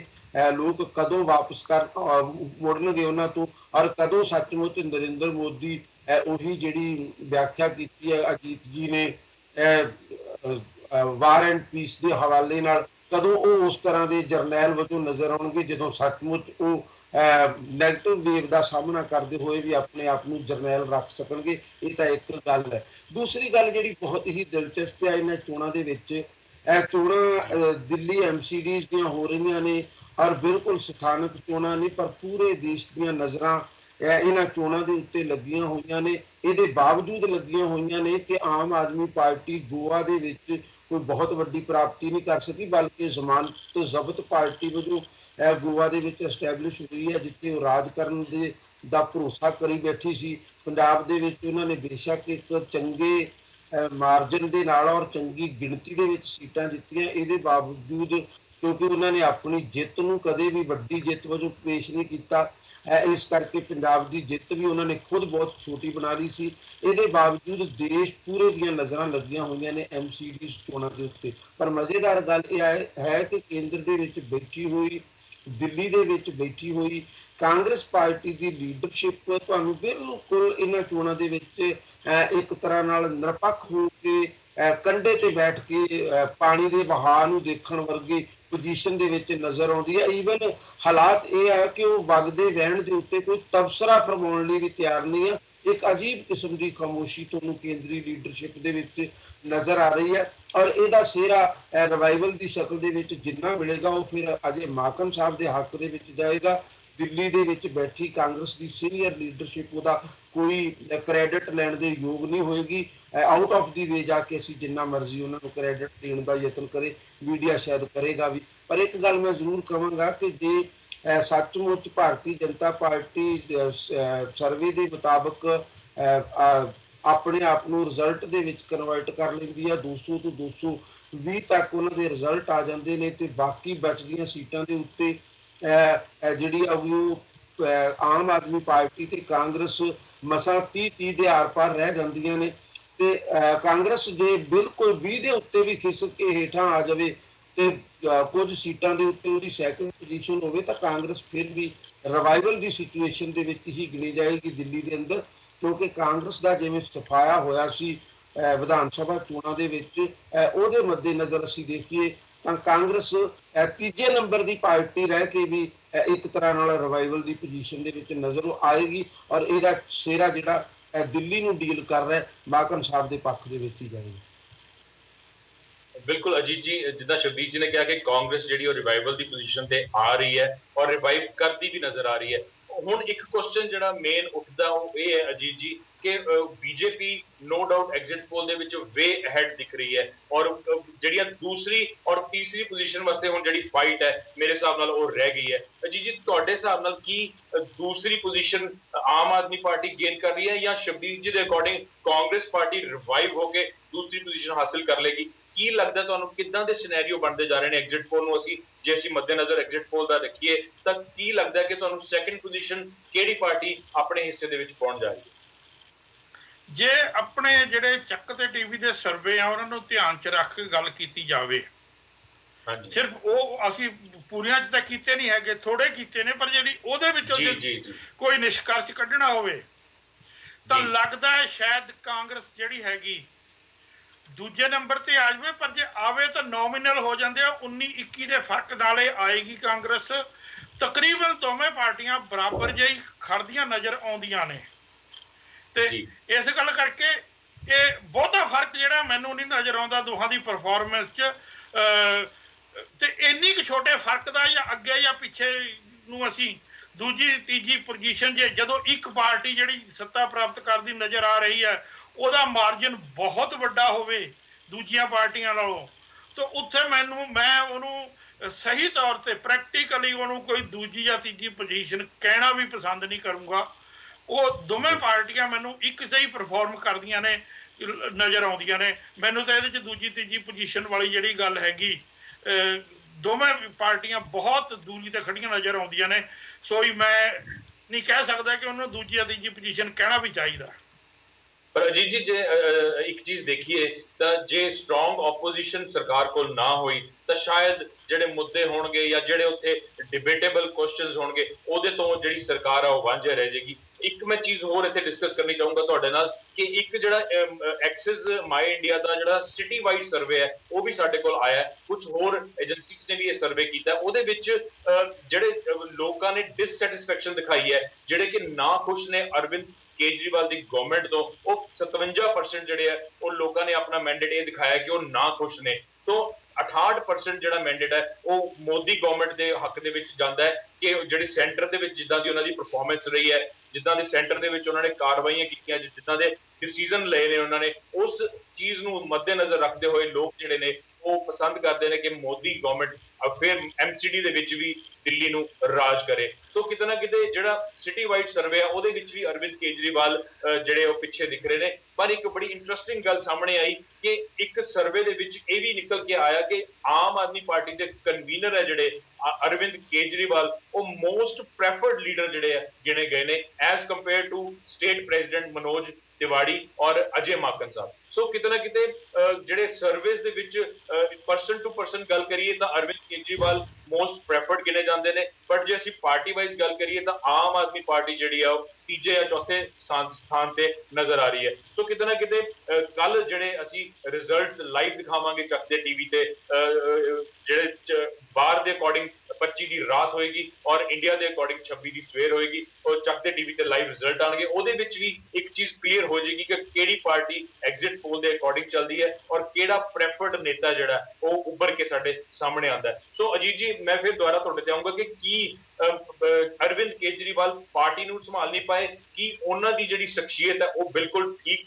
ਗਈ ਕਿਉਂਕਿ ਮੋਸਟ ਪ੍ਰੈਫਰਡ ਨੇਤਾ ਗਿਣੇ ਗਏ ਨੇ, ਮੰਨੇ ਗਏ ਨੇ, ਕਿਉਂਕਿ ਜਿਹੜਾ ਮਨੋਜ ਤਿਵਾੜੀ ਨੂੰ ਸਿਰਫ ਤੇ ਸਿਰਫ 21% ਲੋਕਾਂ ਨੇ ਆਪਣਾ ਦਿੱਤਾ ਕਿ ਉਹ ਮਨੋਜ ਤਿਵਾੜੀ ਜਿਹੜੇ ਪ੍ਰੈਫਰਡ ਨੇਤਾ ਸਾਡੇ ਵੱਲੋਂ ਹੈਗੇ ਨੇ। ਸੋ ਅਜੇ ਮਾਕਨ ਸਾਹਿਬ ਨੂੰ ਸਿਰਫ 4% ਦਿਖਾਇਆ। ਜਿਵੇਂ ਸ਼ਬੀਰ ਜੀ ਨੇ ਕਿਹਾ ਸੀ ਕਾਂਗਰਸ ਦੀ ਰਿਵਾਈਵਲ ਹੈ, ਬਟ ਕਿਤੇ ਨਾ ਕਿਤੇ ਕਾਂਗਰਸ ਦਾ ਜਿਹੜਾ ਸਟੇਟ ਪ੍ਰੈਜ਼ੀਡੈਂਟ ਹੈ, ਦਿੱਲੀ ਪ੍ਰੈਜ਼ੀਡੈਂਟ ਹੈ, ਉਹ ਪ੍ਰੈਫਰਡ ਨਹੀਂ ਮੰਨਿਆ ਜਾਂਦਾ ਲੋਕਾਂ ਵੱਲੋਂ। ਸੋ ਕਿਤੇ ਨਾ ਕਿਤੇ ਕਾਂਗਰਸ ਨੂੰ ਹਲੇ ਵੀ ਕੀ ਜ਼ਰੂਰਤ ਹੈ ਆਪਣੇ ਆਪ ਦੇ ਵਿੱਚ, ਆਪਣੀ ਪਾਰਟੀ ਦੇ ਇੰਟਰਨਲ ਨੇਤਾਵਾਂ ਦੇ ਵਿੱਚ ਗੱਲ ਕਰਨ ਦੀ ਕਿ ਕਿਹੜਾ ਨੇਤਾ ਦਿੱਲੀ ਦੇ ਵਿੱਚ ਆਪੋਜੀਸ਼ਨ ਦੇ ਵਿੱਚ ਬੈਠੇਗਾ। ਸੋ ਕਿਤੇ ਨਾ ਕਿਤੇ ਐਗਜ਼ਿਟ ਪੋਲ ਦਿਖਾ ਰਿਹਾ ਬੀਜੇਪੀ ਨੂੰ ਵੇ ਅਹੈਡ, ਬਟ ਕਿਤੇ ਨਾ ਕਿਤੇ ਜੇ ਅਸੀਂ ਪ੍ਰੈਫਰਡ ਨੇਤਾ ਦੀ ਗੱਲ ਕਰੀਏ, ਉਸ ਦੇ ਸਰਵੇ ਦੀ ਗੱਲ ਕਰੀਏ, ਉਹਦੇ ਵਿੱਚ ਅਰਵਿੰਦ ਕੇਜਰੀਵਾਲ ਨੂੰ ਮੋਸਟ ਪ੍ਰੈਫਰਡ ਗਿਣਿਆ ਜਾਂਦਾ ਹੈ। ਸੋ ਅਜੀਤ ਜੀ, ਤੁਹਾਨੂੰ ਕੀ ਲੱਗਦਾ ਕਿ ਸਾਰੀ ਸਿਚੁਏਸ਼ਨ ਦੇ ਵਿੱਚ ਪਾਰਟੀ ਨੂੰ ਬੈਨੀਫਿਟ ਮਿਲੇਗਾ ਜਾਂ ਐਮਸੀਡੀ ਦੇ ਵਿੱਚ ਪਰਸਨ ਨੂੰ ਬੈਨੀਫਿਟ ਮਿਲੇਗਾ? ਦੇਖੋ, ਬੈਨੀਫਿਟ ਤੇ ਪਰਸਨ ਨੂੰ ਵੀ ਮਿਲਦਾ ਹੁੰਦਾ, ਪਾਰਟੀ ਨੂੰ ਵੀ ਮਿਲ ਜਾਂਦਾ, ਪਰ ਇੱਥੇ ਇੱਕ ਸਿਚੁਏਸ਼ਨ ਵੱਖਰੀ ਜੀ ਬਣ ਗਈ ਹੈ। ਅਰਵਿੰਦ ਕੇਜਰੀਵਾਲ ਦਿੱਲੀ ਦੇ ਵਿੱਚ ਮੋਸਟ ਪ੍ਰੈਫਰਡ ਨੇਤਾ ਨੇ, ਅਜੇ ਵੀ ਉਹ ਬਹੁਤ ਲੋਕਾਂ ਵਾਸਤੇ ਇੱਕ ਭ੍ਰਿਸ਼ਟਾਚਾਰ ਤੋਂ ਮੁਕਤ ਜਿਹੜਾ ਹੈਗਾ ਸਰਕਾਰੀ ਤੰਤਰ, ਉਹਦੇ ਪ੍ਰਤੀਕ ਨੇ, ਉਹਦੇ ਚਿੰਨ੍ਹ ਨੇ। ਜਿਹੜਾ ਤੁਸੀਂ ਮਨੋਜ ਤਿਵਾੜੀ ਸਾਹਿਬ ਦੀ ਗੱਲ ਕੀਤੀ ਹੈ, ਉਹਨਾਂ ਤੋਂ ਉਹ ਬਹੁਤ ਅੱਗੇ ਨੇ, ਪਰ ਮੁਸ਼ਕਲ ਇਹ ਹੈ ਕਿ ਕੇਜਰੀਵਾਲ ਸਾਹਿਬ ਨੇ ਤਾਂ ਕਦੇ ਕਿਸੇ ਹੋਰ ਨੇਤਾ ਨਾਲ ਤੋਲਿਆ ਹੀ ਨਹੀਂ ਆਪਣੇ ਆਪ ਨੂੰ। ਉਹ ਤੇ ਹਮੇਸ਼ਾ ਤੋਲਦੇ ਹੀ ਆਪਣੇ ਆਪ ਨੂੰ ਜਿਹੜਾ ਹੈਗਾ ਉਹ ਉਹਦੇ ਨਾਲ ਨੇ, ਆਪਣਾ ਮੋਦੀ ਸਾਹਿਬ ਨਾਲ ਤੋਲਦੇ ਨੇ। ਉਹ ਤਾਂ ਈਵਨ ਆਪਣੇ ਆਪ ਨੂੰ ਰਾਹੁਲ ਗਾਂਧੀ ਦੇ ਨਾਲ ਤੋਲਣ ਨੂੰ ਤਿਆਰ ਨਹੀਂ ਹੈਗੇ। ਹਾਲਾਂਕਿ ਰਾਹੁਲ ਗਾਂਧੀ ਵੀ ਇੱਕ ਏਡੀ ਵੱਡੀ ਪ੍ਰਾਣੀ ਦੇ ਵਾਈਸ ਪ੍ਰੈਜ਼ੀਡੈਂਟ ਨੇ, ਆਉਣ ਵਾਲੇ ਉਹਦੇ ਨੇਤਾ ਨੇ ਫਿਊਚਰ ਦੇ, ਜੇ ਅੱਜ ਦੀਆਂ ਪਰਿਸਥਿਤੀਆਂ 'ਚ ਦੇਖਿਆ ਜਾਵੇ। ਪਰ ਮੇਰੇ ਖਿਆਲ ਕੇਜਰੀਵਾਲ ਸਾਹਿਬ ਕਦੇ ਆਪਣੀ ਤੁਲਨਾ ਉਹਨਾਂ ਨਾਲ ਕਰਨਾ ਹੀ ਨਹੀਂ ਚਾਹੁੰਦੇ ਹੈਗੇ। ਬੇਸ਼ੱਕ ਮਨੋਜ ਤਿਵਾੜੀ ਦੇ ਮੁਕਾਬਲੇ ਅੱਜ ਵੀ ਬਹੁਤ ਪ੍ਰੈਫਰਡ ਨੇਤਾ ਨੇ, ਪਰ ਉਹਨਾਂ ਨੇ ਆਪਣੇ ਆਪ ਨੂੰ ਜਿੱਥੇ ਖੜਾ ਕੀਤਾ ਜਾ ਕੇ, ਜਿਸ ਬੰਦੇ ਦੇ ਨਾਲ ਤੁਲਨਾ ਉਹ ਚਾਹੁੰਦੇ ਨੇ ਲੋਕ ਮੇਰੀ ਕਰਨ, ਉਹਨਾਂ ਦੇ ਵਿੱਚ ਉਹ ਮੋਦੀ ਸਾਹਿਬ ਤੋਂ ਬਹੁਤ ਪਿੱਛੇ ਨਜ਼ਰ ਆਉਂਦੇ ਨੇ।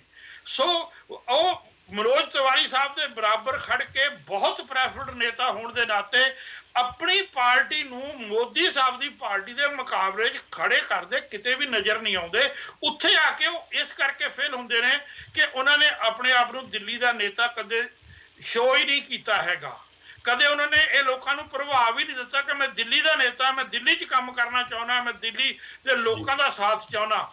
ਉਹ ਤਾਂ ਦਿੱਲੀ ਦੇ ਲੋਕਾਂ ਨੂੰ ਏਦਾਂ ਉਹਨਾਂ ਨੇ ਮਹਿਸੂਸ ਕਰਾਤਾ ਕਿ ਦਿੱਲੀ ਤਾਂ ਉਹਨਾਂ ਵਾਸਤੇ ਇੱਕ ਬਹੁਤ ਹੀ ਇੱਕ ਅਨਇੰਪੋਰਟੈਂਟ ਜਿਹਾ ਇਸ਼ੂ ਹੈ। ਉਹਨਾਂ ਨੂੰ ਤਾਂ ਇਸ਼ੂ ਜਿਹੜਾ ਹੈਗਾ ਉਹ 2019 'ਚ ਪ੍ਰਾਈਮ ਮਿਨਿਸਟਰ ਦੀ ਚੋਣ ਵਾਦੇ ਕੈਂਡੀਡੇਟ ਬਣਨਾ। ਉਹਨਾਂ ਨੂੰ ਤਾਂ ਪੈਨ ਇੰਡੀਆ ਜਿਹੜੀ ਹੈਗੀ ਉਹ ਆਪਣੀ ਜਿਹੜਾ ਪ੍ਰਭਾਵ ਹੈ, ਆਪਣੀ ਐਗਜ਼ਿਸਟੈਂਸ ਹੈ, ਉਹ ਦਿਖਾਉਣੀ ਆ। ਉਹਨਾਂ ਨੇ ਤਾਂ ਪੂਰੇ ਹਿੰਦੁਸਤਾਨ ਨੂੰ ਆਪਣਾ ਫੀਲਡ ਬਣਾ ਲਿਆ, ਤੇ ਜਿਸ ਬੰਦੇ ਨਾਲ ਉਹ ਕੰਪੀਟ ਕਰ ਰਹੇ ਨੇ ਉਹ ਤੋਂ ਬਹੁਤ ਛੋਟੇ ਨਜ਼ਰ ਆਉਂਦੇ ਨੇ।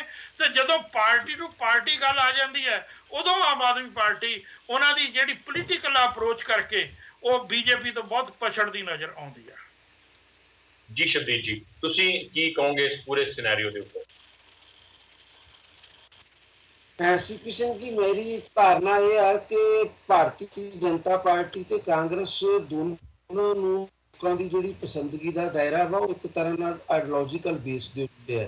ਇਹੀ ਕਾਰਨ ਹੈ ਕਿ ਆਈਡੀਓਲੋਜੀਕਲ ਬੇਸ ਦੇ ਉੱਤੇ ਵੋਟਿੰਗ ਜਿਹੜੀ ਹੋ ਰਹੀ ਹੈ ਬੀਜੇਪੀ ਦੇ ਬਹੁਤ ਪੱਖ ਦੇ ਵਿੱਚ ਜਾ ਰਹੀ ਹੈ। ਹਾਲਾਂਕਿ ਉਹਨਾਂ ਦੀ ਪਾਰਟੀ ਨੂੰ ਲੀਡ ਕਰ ਰਹੇ ਨੇਤਾ ਉਹ ਬਹੁਤ ਜ਼ਿਆਦਾ ਪਸੰਦਗੀ ਦੇ ਦਾਇਰੇ ਦੇ ਵਿੱਚ ਨਹੀਂ ਆ ਰਹੇ। ਔਰ ਇਹ ਇੱਕ ਫੈਕਟ ਵੀ ਹੈ ਕਿ ਦਿੱਲੀ ਦੇ ਵਿੱਚ ਹੀ ਜੇ ਅਸੀਂ ਭਾਰਤੀ ਜਨਤਾ ਪਾਰਟੀ ਦੇ ਨੇਤਾਵਾਂ ਨੂੰ ਵੇਖਣ ਦਾ ਯਤਨ ਕਰੀਏ ਤਾਂ ਸੱਚਮੁੱਚ ਤਿਵਾੜੀ ਸਾਹਿਬ ਉਹਨਾਂ ਨੇਤਾਵਾਂ ਦੇ ਮੁਕਾਬਲੇ ਕਿਤੇ ਵੀ ਨਹੀਂ ਟਿਕਦੇ। ਅਸੀਂ ਇਹ ਨਹੀਂ ਕਹਿ ਸਕਦੇ ਕਿ ਬੀਜੇਪੀ ਦੇ ਵਿੱਚ ਉਹ ਸਭ ਤੋਂ ਸੀਨੀਅਰ ਜਾਂ ਸਭ ਤੋਂ ਇੰਪੋਰਟੈਂਟ ਨੇਤਾ ਦੇ ਤੌਰ ਦੇ ਉੱਤੇ ਉਹ ਨਹੀਂ ਨਜ਼ਰ ਆਉਂਦੇ। ਇਹਦੇ ਬਾਵਜੂਦ ਜੇ ਬੀਜੇਪੀ ਨੇ ਉਹਨਾਂ ਨੂੰ ਪ੍ਰਧਾਨ ਬਣਾਇਆ ਤਾਂ ਉਹਦੇ ਪਿੱਛੇ ਉਹਨਾਂ ਦੀ ਕੋਈ ਇੱਕ ਆਪਣੀ ਖਾਸ ਪੋਲਿਟਿਕਸ ਹੋ ਸਕਦੀ ਹੈ, ਪਰ ਉਹ ਬੀਜੇਪੀ ਦੇ ਵਿੱਚ ਵੀ ਬਹੁਤ ਜ਼ਿਆਦਾ ਸੀਨੀਅਰ ਨੇਤਾਵਾਂ ਦੇ ਵਿੱਚ ਨਜ਼ਰ ਨਹੀਂ ਆਉਂਦੇ। ਇਹ ਇੱਕ ਫੈਕਟ ਹੈ ਜਿਹੜੇ ਨੂੰ ਮੰਨਣਾ ਚਾਹੀਦਾ। ਔਰ ਭਾਰਤੀ ਜਨਤਾ ਪਾਰਟੀ ਨੂੰ ਪੈਣ ਵਾਲੀ ਵੋਟ ਨੂੰ ਆਈਡੀਓਲੋਜੀਕਲ ਆਧਾਰ ਦੇ ਉੱਤੇ ਦੇਖਣਾ ਚਾਹੀਦਾ ਤੇ ਮੋਦੀ ਸਾਹਿਬ ਦੀ ਪਪੂਲੈਰਿਟੀ ਨੂੰ ਉਹਦੇ ਚ ਪਲੱਸ ਕਰਕੇ ਦੇਖ ਲੈਣਾ ਚਾਹੀਦਾ। ਦੂਜੇ ਪਾਸੇ ਅਸੀਂ ਕਾਂਗਰਸ ਦੀ ਗੱਲ ਕਰ ਸਕਦੇ ਹਾਂ। ਜਿਵੇਂ ਅਸੀਂ ਅਰਵਿੰਦ ਕੇਜਰੀਵਾਲ ਦੇ ਮੁਕਾਬਲੇ ਦੇ ਉੱਤੇ ਤਿਵਾੜੀ ਸਾਹਿਬ ਨੂੰ ਬਹੁਤ ਪਿੱਛੇ ਦੇਖਦੇ ਹਾਂ।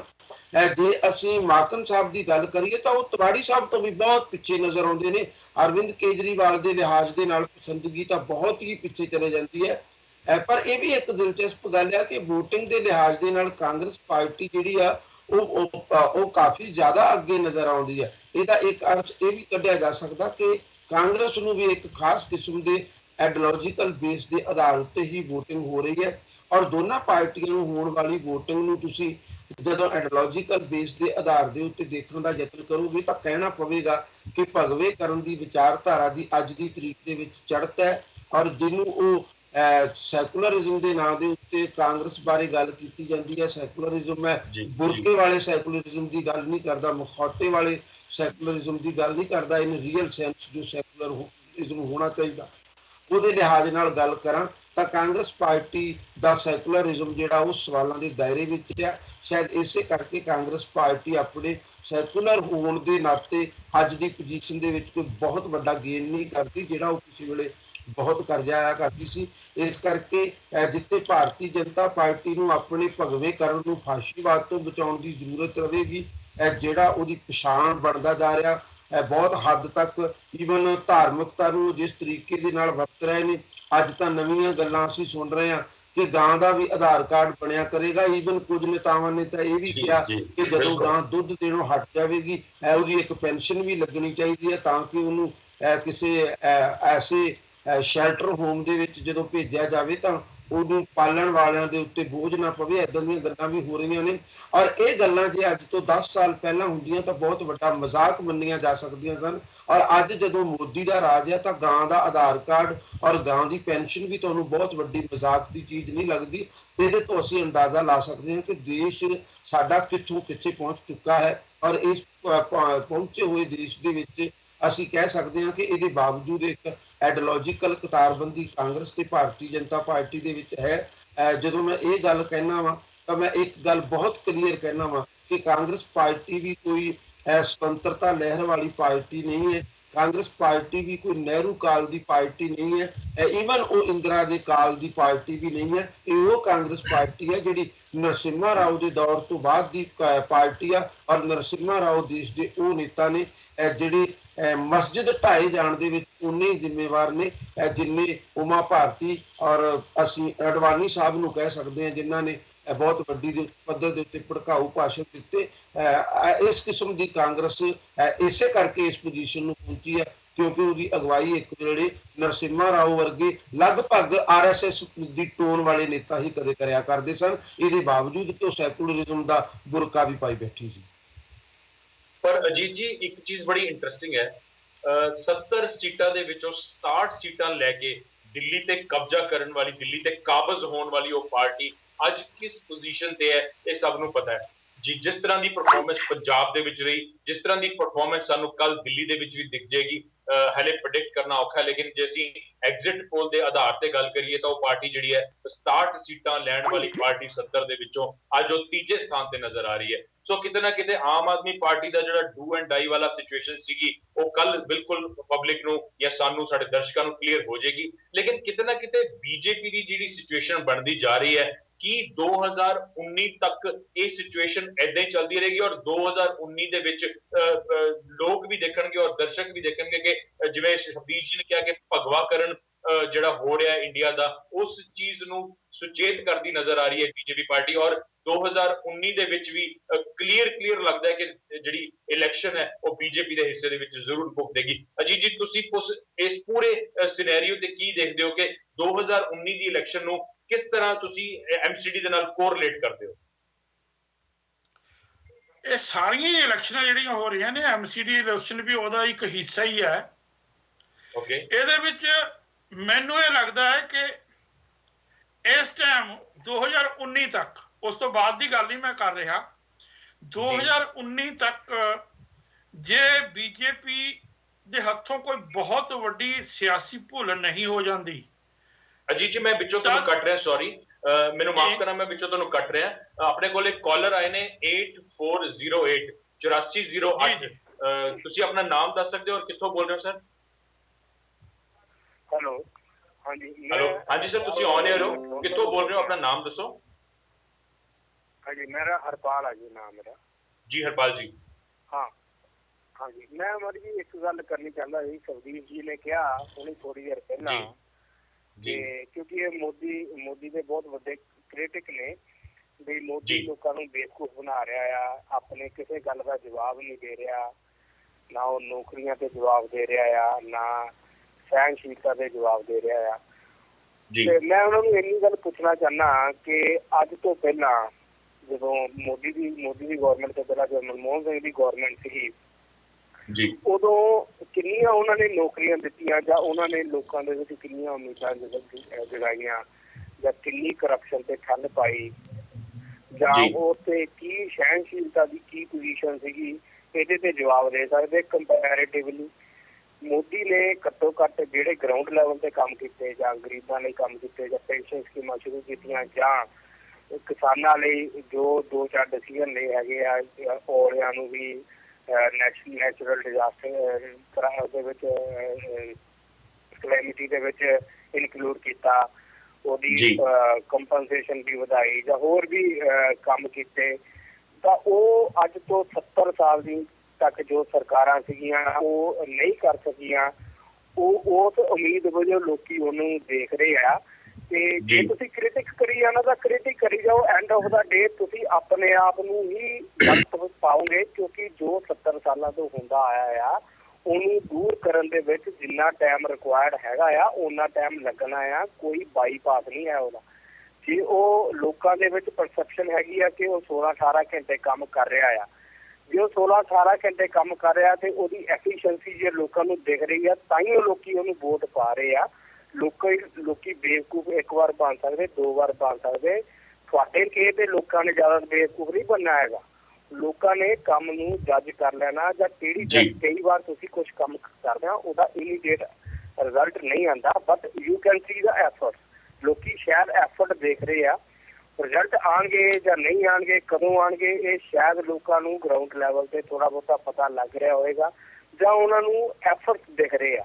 ਤੇ ਸ਼ਬਦੀਪ ਜੀ ਘੱਟੋ ਘੱਟ ਮੈਨੂੰ ਕੁਝ ਦੱਸ ਸਕਦੇ ਆ ਵੀ ਅੱਜ ਤੋਂ ਪਹਿਲਾਂ ਕਿੰਨੇ ਐਫਰਟ ਕੀਤੇ ਤੇ ਉਹਨਾਂ ਦਾ ਕੀ ਰਿਜ਼ਲਟ ਆਇਆ, ਜਾਂ ਕਿੰਨੇ ਖਾਤੇ ਖੁੱਲੇ ਅੱਜ ਤੋਂ ਪਹਿਲਾਂ, ਜਾਂ ਕਿਸ ਹਿਸਾਬ ਨਾਲ ਗਰੀਬਾਂ ਦੀਆਂ ਸਬਸਿਡੀਜ਼ ਜਾਂ ਕਿਸੇ ਵੀ ਤਰ੍ਹਾਂ ਸਬਸਿਡੀਆਂ ਬੈਂਕ ਅਕਾਊਂਟ 'ਚ ਗਈਆਂ। 70 ਸਾਲ ਹੋ ਗਏ ਦੇਸ਼ ਆਜ਼ਾਦ ਹੋਏ ਨੇ, 60-65 ਸਾਲ ਹੋ ਗਏ, ਕੀ ਗਰਾਊਂਡ ਲੈਵਲ ਤੇ ਕੋਈ ਏਦਾਂ ਦੇ ਕੰਮ ਹੋਏ ਅੱਜ ਤੋਂ ਪਹਿਲਾਂ ਜਿਹੜੇ ਮੋਦੀ ਕਰ ਰਿਹਾ ਆ? ਤੇ ਲੋਕੀ ਬਗੈਰ ਮਤਲਬ ਤੇ ਬੇਵਕੂਫ ਬਣ ਰਹੇ ਆ ਕਿ ਵਾਕਈ ਉਹ ਕੰਮ ਹੋ ਰਿਹਾ, ਕੁਝ ਦੱਸ ਸਕਦੇ ਇਸ ਬਾਰੇ ਤੁਸੀਂ? ਤੇ ਮੈਂ ਇੱਕ ਇਜਾਜ਼ਤ ਦਿਓ ਤਾਂ ਮੈਂ ਆਨਸਰ ਲੈ ਕੇ ਕੁਐਸਚਨ ਹੋਰ ਪੁੱਛੂੰਗਾ ਉਹਨਾਂ ਨੂੰ ਇਹਦੇ ਰਿਲੇਟਡ। ਸੀਪੀ ਜੀ ਆ ਗਿਆ? ਹੈਲੋ ਸੀਪੀ ਜੀ, ਸ਼ਾਇਦ ਸੀਪੀ ਜੀ ਦੀ ਲਾਈਨ ਬ੍ਰੇਕ ਹੋ ਗਈ। ਹਰਪਾਲ ਜੀ ਕੋਈ ਗੱਲ ਨਹੀਂ, ਮੈਂ ਸੀਪੀ ਜੀ ਤੋਂ ਅੱਗੇ ਚਾਹੁੰਦਾ ਸੀ, ਮੈਂ ਤੁਹਾਡੀ ਗੱਲ ਦਾ ਜ਼ਰੂਰ ਜਵਾਬ ਦੇਵਾਂਗਾ। ਹਰਪਾਲ ਜੀ, ਪਹਿਲੀ ਬੇਨਤੀ ਤਾਂ ਮੇਰੀ ਇਹ ਹੈ ਕਿ ਮੈਂ ਜਦੋਂ ਮੋਦੀ ਦਾ ਐਡਾ ਵੱਡਾ ਕ੍ਰਿਟਿਕ ਹੈ, ਇਹਦਾ ਅਰਥ ਇਹ ਬਿਲਕੁਲ ਨਹੀਂ ਕਿ ਮੈਂ ਕਾਂਗਰਸ ਦਾ ਕ੍ਰਿਟਿਕ ਨਹੀਂ ਹੈ। ਮੈਂ ਨਹਿਰੂ ਤੋਂ ਲੈ ਕੇ ਰਾਹੁਲ ਗਾਂਧੀ ਤੱਕ ਕਾਂਗਰਸ ਦੇ ਕਿਸੇ ਵੀ ਨੇਤਾ ਦਾ ਸਮਰਥਕ ਬਿਲਕੁਲ ਵੀ ਨਹੀਂ ਹੈ। ਆਜ਼ਾਦੀ ਤੋਂ ਬਾਅਦ ਜਿਸ ਕਿਸਮ ਦੇ ਢਾਂਚੇ ਨੂੰ ਕਾਂਗਰਸ ਪਾਰਟੀ ਨੇ ਦੇਸ਼ ਦੇ ਵਿੱਚ ਲਾਗੂ ਕੀਤਾ, ਮੈਂ ਉਸ ਢਾਂਚੇ ਦੇ ਹੀ ਸਖਤ ਖਿਲਾਫ ਹਾਂ। ਜਿਸ ਕਿਸਮ ਦੇ ਪੂੰਜੀਵਾਦ ਨੂੰ ਕਾਂਗਰਸ ਪਾਰਟੀ ਨੇ ਉਭਾਰਨ ਦਾ ਯਤਨ ਕੀਤਾ, ਮੈਂ ਉਹਦੇ ਸਖਤ ਖਿਲਾਫ ਹਾਂ। ਔਰ ਸਾਰੇ ਲੋਕ ਬਹੁਤ ਵੱਡੀ ਪੱਧਰ ਦੇ ਉੱਤੇ ਡਾਕਟਰ ਮਨਮੋਹਨ ਸਿੰਘ ਦੇ ਪੱਖ ਦੇ ਵਿੱਚ ਨੇ। ਹਰਪਾਲ ਜੀ ਮੇਰੀ ਹੁਣ ਗੱਲ ਕੰਪਲੀਟ ਹੋ ਲੈਣ ਦੇਣਾ। ਸਾਰੇ ਲੋਕ ਬਹੁਤ ਜ਼ਿਆਦਾ ਮਨਮੋਹਨ ਸਿੰਘ ਨੂੰ ਸਪੋਰਟ ਕਰਦੇ ਨੇ, ਈਵਨ ਮੇਰੇ ਨਾਲ ਬੈਠੇ ਦੋਸਤ ਵੀ ਉਹਨਾਂ ਨੂੰ ਸਪੋਰਟ ਕਰਦੇ ਨੇ। ਗੁਰਬੀਰ ਜੀ ਕਈ ਵਾਰ ਮੇਰੇ ਉੱਤੇ ਇਸ ਗੱਲ ਦੇ ਉੱਤੇ ਦੁਖੀ ਵੀ ਹੁੰਦੇ ਨੇ ਕਿ ਮੈਂ ਡਾਕਟਰ ਮਨਮੋਹਨ ਸਿੰਘ ਦੇ ਉਦਾਰਵਾਦੀ ਢਾਂਚੇ ਨੂੰ ਬਿਲਕੁਲ ਰੱਦ ਕਰਦਾ ਹਾਂ। ਇਸ ਕਰਕੇ ਤੁਸੀਂ ਮੇਰੇ ਉੱਤੇ ਇਹ ਇਲਜ਼ਾਮ ਨਹੀਂ ਲਾ ਸਕਦੇ ਕਿ ਮੈਂ ਕਿਸੇ ਕਾਂਗਰਸ ਦੇ ਪੱਖ ਦੇ ਵਿੱਚ ਨਰਿੰਦਰ ਮੋਦੀ ਨੂੰ ਜੱਜ ਕਰਨ ਦਾ ਯਤਨ ਕਰ ਰਿਹਾ ਹਾਂ। ਮੈਂ ਬਿਲਕੁਲ ਬਹੁਤ ਕਲੀਅਰ ਹਾਂ, ਮੈਂ ਕਾਂਗਰਸ ਦੇ ਸੈਕੂਲਰਿਜ਼ਮ ਨੂੰ ਗੁੱਤੇ ਵਾਲਾ ਮੁਖੌਟਾਧਾਰੀ ਸੈਕੂਲਰਿਜ਼ਮ ਕਹਿੰਦਾ ਵਾ, ਔਰ ਬਿਲਕੁਲ ਇਸੇ ਆਧਾਰ ਦੇ ਉੱਤੇ ਮੈਂ ਹਿੰਦੂਤਵ ਨੂੰ ਨੰਗੀ ਚਿੱਟੀ ਫਾਸ਼ੀਵਾਦ ਦੇ ਤੌਰ ਦੇ ਉੱਤੇ ਵੇਖਣਾ ਪਸੰਦ ਕਰਦਾ। ਮੈਂ ਨਹੀਂ ਕਹਿੰਦਾ ਕਿ ਤੁਸੀਂ ਮੇਰੇ ਨਾਲ ਜ਼ਰੂਰ ਐਗਰੀ ਕਰੋ, ਪਰ ਜੇ ਤੁਸੀਂ ਮੋਦੀ ਦੇ ਵਿਰੋਧ ਦੀ ਵਿਆਖਿਆ ਕਾਂਗਰਸ ਦੇ ਪੱਖ ਦੇ ਵਿੱਚ ਵੇਖਣ ਦਾ ਯਤਨ ਕਰੋ ਤਾਂ ਮੈਂ ਬਿਲਕੁਲ ਉਸ ਨਾਲ ਐਗਰੀ ਨਹੀਂ ਕਰਾਂਗਾ। ਅਗਲੀ ਗੱਲ ਮੈਂ ਇਹ ਕਹਿਣੀ ਚਾਹਾਂਗਾ ਕਿ ਅਸੀਂ ਇਹ ਜਦੋਂ ਕਹਿੰਦੇ ਹਾਂ ਕਿ ਲੋਕ ਬੇਵਕੂਫ ਨਹੀਂ ਗੇ ਕਿ ਉਹ ਲਗਾਤਾਰ ਨਰਿੰਦਰ ਮੋਦੀ ਦੇ ਪੱਖ ਦੇ ਵਿੱਚ ਵੋਟਿੰਗ ਕਰ ਰਹੇ ਨੇ, ਤਾਂ ਫਿਰ ਸਾਨੂੰ ਇਹ ਵੀ ਕਹਿਣਾ ਪਵੇਗਾ ਕਿ ਭਾਰਤ ਦੇ ਲੋਕ ਬੇਵਕੂਫ ਨਹੀਂ ਸਨ ਕਿ ਉਹ ਇੰਨਾ ਸਮਾਂ ਕਾਂਗਰਸ ਪਾਰਟੀ ਦੇ ਪੱਖ ਦੇ ਵਿੱਚ ਭੁਗਤਦੇ ਰਹੇ। ਹਾਲਾਂਕਿ ਕਾਂਗਰਸ ਨੇ ਦਲਿਤਾਂ ਦੇ ਨਾਂ ਦੇ ਉੱਤੇ ਦਲਿਤਾਂ ਦਾ ਕੋਈ ਕਲਿਆਣ ਨਹੀਂ ਇਸ ਦੇਸ਼ ਦੇ ਵਿੱਚ ਕੀਤਾ। ਹਾਲੇ ਵੀ ਦਲਿਤਾਂ ਦੀ ਹਾਲਤ ਉਹ ਹੈ ਕਿ ਜਿਹੜੀ ਅਸੀਂ ਬਹੁਤ 50 ਸਾਲ ਪਹਿਲਾਂ ਤੱਕ ਵੀ ਕੋਈ ਬਹੁਤ ਜ਼ਿਆਦਾ ਚੰਗੀ ਹਾਲਤ ਜਿੱਦਾਂ ਦੀ ਸੀ, ਉਸ ਤੋਂ ਅਸੀਂ ਬਹੁਤ ਵੱਡਾ ਸੁਧਾਰ ਨਹੀਂ ਕਰ ਸਕੇ। ਸੈਕੂਲਰਿਜ਼ਮ ਦੇ ਬੁਰਕੇ ਦੇ ਨਾਂ ਦੇ ਹੇਠ ਉਹਨਾਂ ਨੇ ਮੁਸਲਮਾਨਾਂ ਦੇ ਤੁਸ਼ਟੀਕਰਨ ਦੀ ਪੋਜੀਸ਼ਨ ਵਰਗੀ ਗੱਲ ਕੀਤੀ, ਜਿਹਨੂੰ RSS ਵਰਗੇ ਉਭਾਰਦੇ ਰਹੇ। ਪਰ ਮੈਂ ਨਹੀਂ ਮੰਨਦਾ ਕਿ ਦੇਸ਼ ਦੇ ਵਿੱਚ ਮੁਸਲਮਾਨ ਭਾਈਚਾਰੇ ਦਾ ਉਹਨਾਂ ਨੇ ਕੋਈ ਬਹੁਤ ਵੱਡਾ ਕਲਿਆਣ ਕਰ ਦਿੱਤਾ, ਬਲਕਿ ਉਹਨਾਂ ਦੀਆਂ ਨੀਤੀਆਂ ਦੇ ਨਾਲ ਭਾਰਤੀ ਜਨਤਾ ਪਾਰਟੀ ਨੂੰ ਵਿਸਤਾਰ ਕਰਨ ਦਾ ਮੌਕਾ ਮਿਲਿਆ। ਇਸ ਕਰਕੇ ਤੁਸੀਂ ਮੈਨੂੰ ਇਹਨਾਂ ਗੱਲਾਂ ਦੇ ਉੱਤੇ ਕੁਝ ਨਹੀਂ ਕਹਿ ਸਕਦੇ। ਮੈਂ ਤਾਂ ਮਨਰੇਗਾ ਦੀ ਉਸ ਯੋਜਨਾ ਦੇ ਵੀ ਬਹੁਤਾ ਹੱਕ ਦੇ ਵਿੱਚ ਨਹੀਂ ਸਾਂ, ਕਿਉਂਕਿ ਮਨਰੇਗਾ ਦੀ ਯੋਜਨਾ ਅਸਲ ਦੇ ਵਿੱਚ ਬਹੁਤ ਹੀ ਅਨਪ੍ਰੋਡਕਟਿਵ ਕਿਸਮ ਦਾ ਕੰਮ ਹੈ, ਜਿਹਦੇ ਵਿੱਚ ਕੁਝ ਵੀ ਪ੍ਰੋਡਕਸ਼ਨ ਨਹੀਂ ਹੁੰਦੀ। ਟੋਏ ਪੁੱਟ ਦਿੱਤੇ, ਟੋਏ ਪੂਰ ਦਿੱਤੇ, ਛੱਪੜ ਪੁੱਟ ਦਿੱਤਾ, ਛੱਪੜਾਂ ਨੂੰ ਪੂਰ ਦਿੱਤਾ, ਲਗਭਗ ਏਦਾਂ ਦੇ ਕੰਮ ਪਿੰਡਾਂ ਦੇ ਵਿੱਚ ਕਰਵਾਏ ਜਾਂਦੇ ਨੇ। ਔਰ ਉਹਦੇ ਪਿੱਛੇ ਮਕਸਦ ਇਹੀ ਹੈ ਕਿ ਸ਼ਹਿਰੀਕਰਨ ਦੇ ਜਿਹੜਾ ਵੱਧ ਰਿਹਾ ਵਾ, ਲੋਕਾਂ ਦਾ ਸ਼ਹਿਰਾਂ ਦੇ ਉੱਤੇ ਬੋਝ ਨਾ ਪਵੇ, ਪਿੰਡਾਂ ਦੇ ਗਰੀਬ ਜਿਹੜੇ ਉਹ ਪਿੰਡਾਂ ਦੇ ਨਾਲ ਬੱਝੇ ਰਹਿਣ। ਕਿਉਂਕਿ ਮੈਂ ਪੰਜਾਬ ਦੇ ਵਿੱਚ ਰਹਿਣਾ, ਪੰਜਾਬ ਦੀ ਪੋਜੀਸ਼ਨ ਬਿਲਕੁਲ ਅਲੱਗ ਤਰ੍ਹਾਂ ਦੀ ਹੈ। ਪਰ ਅਸੀਂ ਜਦੋਂ ਬਿਹਾਰ ਦੇ ਪ੍ਰਸੰਗ ਦੇ ਵਿੱਚ ਗੱਲ ਕਰਾਂਗੇ, ਉੜੀਸਾ ਦੇ ਪ੍ਰਸੰਗ ਦੇ ਵਿੱਚ ਗੱਲ ਕਰਾਂਗੇ, ਤੁਸੀਂ ਵੀ ਕਿਸੇ ਦੌਰ ਦੇ ਵਿੱਚ ਸੁਣਦੇ ਰਹੇ ਹੋ ਕਿ ਮਨਰੇਗਾ ਦੇ ਆਉਣ ਨਾਲ ਪੰਜਾਬ ਦੇ ਵਿੱਚ ਯੂਪੀ ਬਿਹਾਰ ਦੇ ਮਜ਼ਦੂਰਾਂ ਦੀ ਗਿਣਤੀ ਘਟ ਗਈ। ਇਸ ਤੋਂ ਅਸੀਂ ਅੰਦਾਜ਼ਾ ਲਾ ਸਕਦੇ ਕਿ ਉਹ ਨਿੱਕੀ ਜਿਹੀ ਰਾਹਤ ਵੀ 100 ਦਿਨਾਂ ਦੇ ਕੰਮ ਵਾਲੀ ਰਾਹਤ ਵੀ ਆਮ ਲੋਕਾਂ ਦੀ ਕਿੰਨੀ ਵੱਡੀ ਬਣ ਗਈ ਸੀ ਰਾਹਤ, ਔਰ ਕਿੰਨੀ ਵੱਡੀ ਉਹ ਇਸ ਕਰਕੇ ਨਜ਼ਰ ਆਉਂਦੀ ਸੀ ਕਿਉਂਕਿ ਕਾਂਗਰਸ ਪਾਰਟੀ ਦੇ 60-70 ਸਾਲਾਂ ਦੇ ਰਾਜ ਨੇ ਦੇਸ਼ ਦੇ ਗਰੀਬ ਲੋਕਾਂ ਦਾ ਇੰਨਾ ਕੁ ਹੀ ਕਲਿਆਣ ਕੀਤਾ ਸੀ ਕਿ ਜੇ ਉਹਨਾਂ ਨੂੰ 100 ਦਿਨ ਲਈ ਤੁਸੀਂ 120 ਰੁਪਏ ਵੀ ਦੇ ਦਿਓ ਤਾਂ ਉਹਨਾਂ ਨੂੰ 120 ਰੁਪਏ ਦੇ ਨਾਲ ਵੀ 100 ਦਿਨ ਦੀ ਕਮਾਈ ਹੋ ਜਾਵੇ ਤਾਂ ਲੋਕਾਂ ਨੂੰ ਬਹੁਤ ਵੱਡੀ ਤਸੱਲੀ ਹੋ ਜਾਂਦੀ।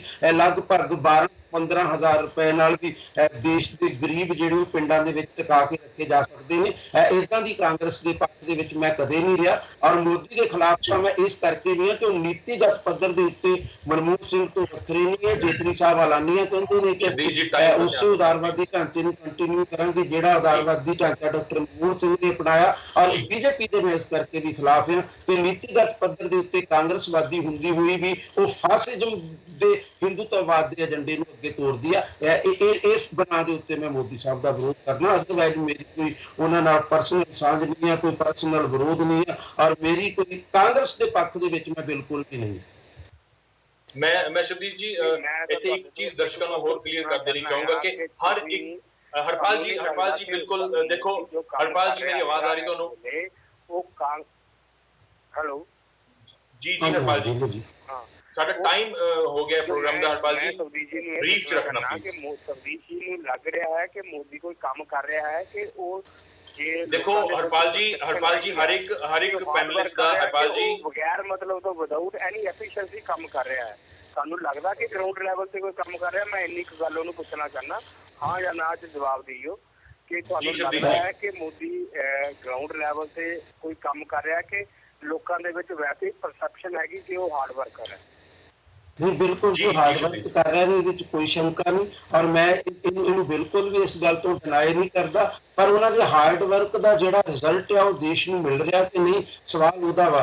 ਉਹ ਨੋਟਬੰਦੀ ਕਰਦੇ ਨੇ, ਕੀ ਨੋਟਬੰਦੀ ਦੇ ਨਾਲ ਸੱਚਮੁੱਚ ਦੇਸ਼ ਦਾ ਫਾਇਦਾ ਹੋਇਆ? 700-800 ਕਰੋੜ ਰੁਪਈਆ ਬੈਂਕਾਂ ਦਾ ਵੱਡੇ ਲੋਕਾਂ ਨੇ ਮਾਰ ਲਿਆ, ਪਰ ਕੋਈ ਵੀ ਉਹਦੇ ਉੱਤੇ ਚਰਚਾ ਨਹੀਂ ਕਰ ਰਿਹਾ।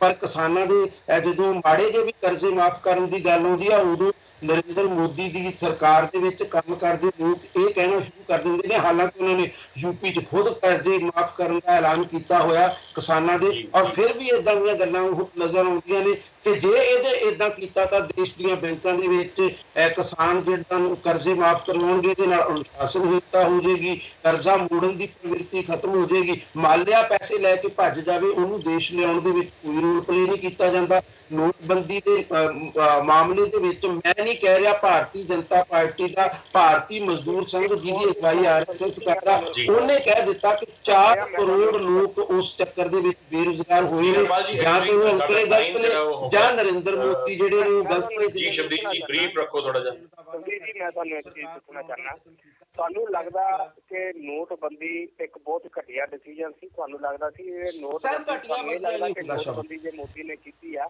ਉਹਦੇ ਰਿਜ਼ਲਟ ਇਮੀਡੀਏਟਲੀ 2-3 ਮਹੀਨੇ ਵਿੱਚ ਹੀ ਆ ਜਾਣੇ ਚਾਹੀਦੇ ਸੀ? ਤੁਹਾਨੂੰ ਇਹ ਲੱਗਦਾ ਹੈ ਕਿ ਜਾਂ ਉਹਦੇ ਰਿਜ਼ਲਟ ਲੌਂਗ ਟਰਮ ਆਉਣਗੇ? ਇਹ ਤੁਹਾਨੂੰ ਲੱਗਦਾ ਹੈ ਕਿ ਜੇ ਤੁਹਾਨੂੰ ਇਕਨੋਮਿਕਸ ਦੀ ਥੋੜੀ ਨੌਲੇਜ ਹੈ ਤਾਂ ਤੁਸੀਂ ਮੈਨੂੰ ਦੱਸੋ, ਜੋ ਉਹਨੇ ਕੰਮ ਕੀਤਾ ਉਹਦੇ ਰਿਜ਼ਲਟ ਇਮੀਡੀਏਟਲੀ ਆਣੇ ਚਾਹੀਦੇ ਕਿ ਉਹਦੇ ਰਿਜ਼ਲਟ ਲੌਂਗ ਟਰਮ ਆਉਣਗੇ? ਇਹ ਮੈਨੂੰ ਮਰ ਜਾਂਦਾ ਆਪਣੀ ਨੌਲੇਜ ਦੇ ਆਧਾਰ ਤੇ ਦੱਸੋ ਥੋੜਾ ਜਿਹਾ। ਦੇਖੋ ਪਹਿਲੀ ਗੱਲ ਤਾਂ ਵੈਸੇ ਹਰਪਾਲ ਜੀ ਮੈਂ ਵੈਸੇ ਇਹ ਕਹਿਣਾ ਚਾਹਾਂਗਾ ਕਿ ਇਹ ਆਪਣੇ ਆਪ ਦੇ ਵਿੱਚ ਇੱਕ ਗਲਤ ਗੱਲ ਜੀ ਹੋਊਗੀ ਕਿ ਤੁਸੀਂ ਮੈਨੂੰ ਸਵਾਲ ਕਰ ਰਹੇ ਹੋ ਤੇ ਮੈਂ ਤੁਹਾਨੂੰ ਜਵਾਬ ਦੇ ਰਿਹਾ ਔਰ ਬਾਕੀ ਦੇ ਪੈਨਲਿਸਟ ਚੁੱਪ ਬੈਠੇ ਨੇ। ਮੈਨੂੰ ਨਹੀਂ ਲੱਗਦਾ ਇਹ ਪ੍ਰੋਗਰਾਮ ਦੇ ਫਾਰਮੈਟ ਦੇ ਹਿਸਾਬ ਦੇ ਨਾਲ ਕੋਈ ਬਹੁਤ ਸਹੀ ਤਰੀਕਾ ਹੋ, ਪਰ ਮੈਂ ਫਿਰ ਵੀ ਤੁਹਾਡੀ ਗੱਲ ਦਾ ਜਵਾਬ ਦੇਣ ਦਾ ਯਤਨ ਕਰਾਂਗਾ। ਸ਼ਬਦੀਪ ਜੀ ਘੁਮਾਈਆ ਦੇ ਨਾਲ ਹੀ ਉਹਦੇ ਰਿਜ਼ਲਟ ਆ ਜਾਣਗੇ?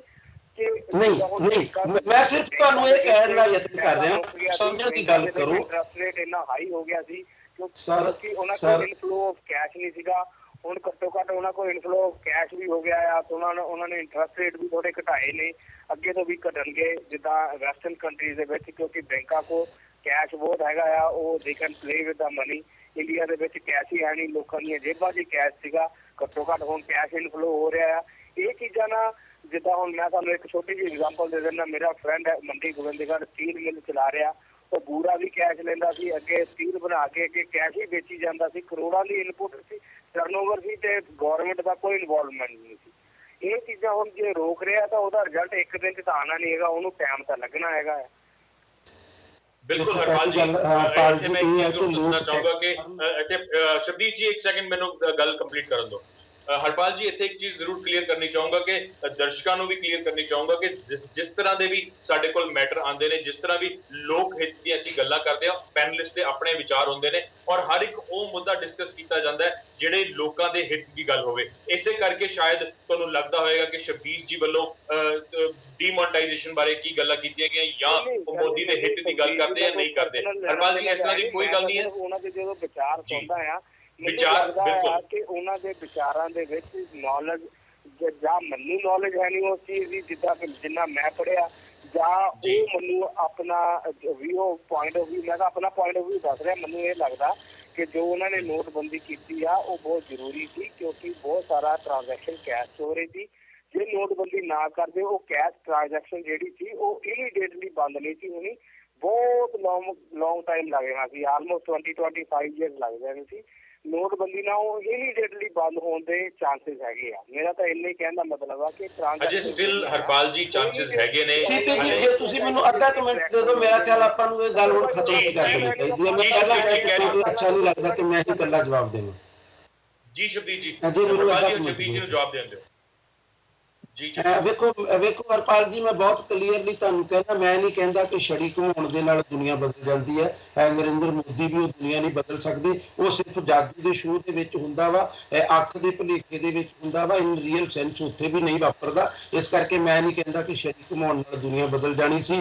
ਦੁਨੀਆ ਟੈਕਸ ਤਾਰੇ, ਇਸ ਗੱਲ ਦੇ ਮੈਂ ਬਿਲਕੁਲ ਹੱਕ ਦੇ ਵਿੱਚ ਹਾਂ। ਦੁਨੀਆ ਡਿਜੀਟਲ ਚੀਜ਼ ਦੇ ਵਿੱਚ ਜਾਵੇ, ਮੈਂ ਇਸ ਗੱਲ ਦੇ ਹੱਕ ਦੇ ਵਿੱਚ ਹਾਂ। ਪਰ ਮੈਂ ਉਦੋਂ ਵੀ ਕਹਿੰਦਾ ਰਿਹਾ ਕਿ ਭਾਰਤ ਦੀ ਜਿਹੜੀ ਰੀਅਲ ਪੋਜੀਸ਼ਨ ਹੈ ਡਿਜੀਟਲਾਈਜੇਸ਼ਨ ਦੇ ਬਹੁਤ ਜ਼ਿਆਦਾ ਹਾਲੇ ਸਟੇਜ ਉਹ ਆਈ ਨਹੀਂ ਹੈ ਕਿ ਅਸੀਂ ਸਾਰੇ ਦੇਸ਼ ਨੂੰ ਕਰ ਲਈਏ। ਅਜੇ ਵੀ ਦੇਸ਼ ਦੀ ਪੋਜੀਸ਼ਨ ਹੈ, ਪਰ ਅਸੀਂ ਨਵੀਂ ਬਹਿਸ ਛੇੜਨ ਦੀ ਮੈਂ ਗੱਲ ਨਹੀਂ ਕਰ ਰਿਹਾ।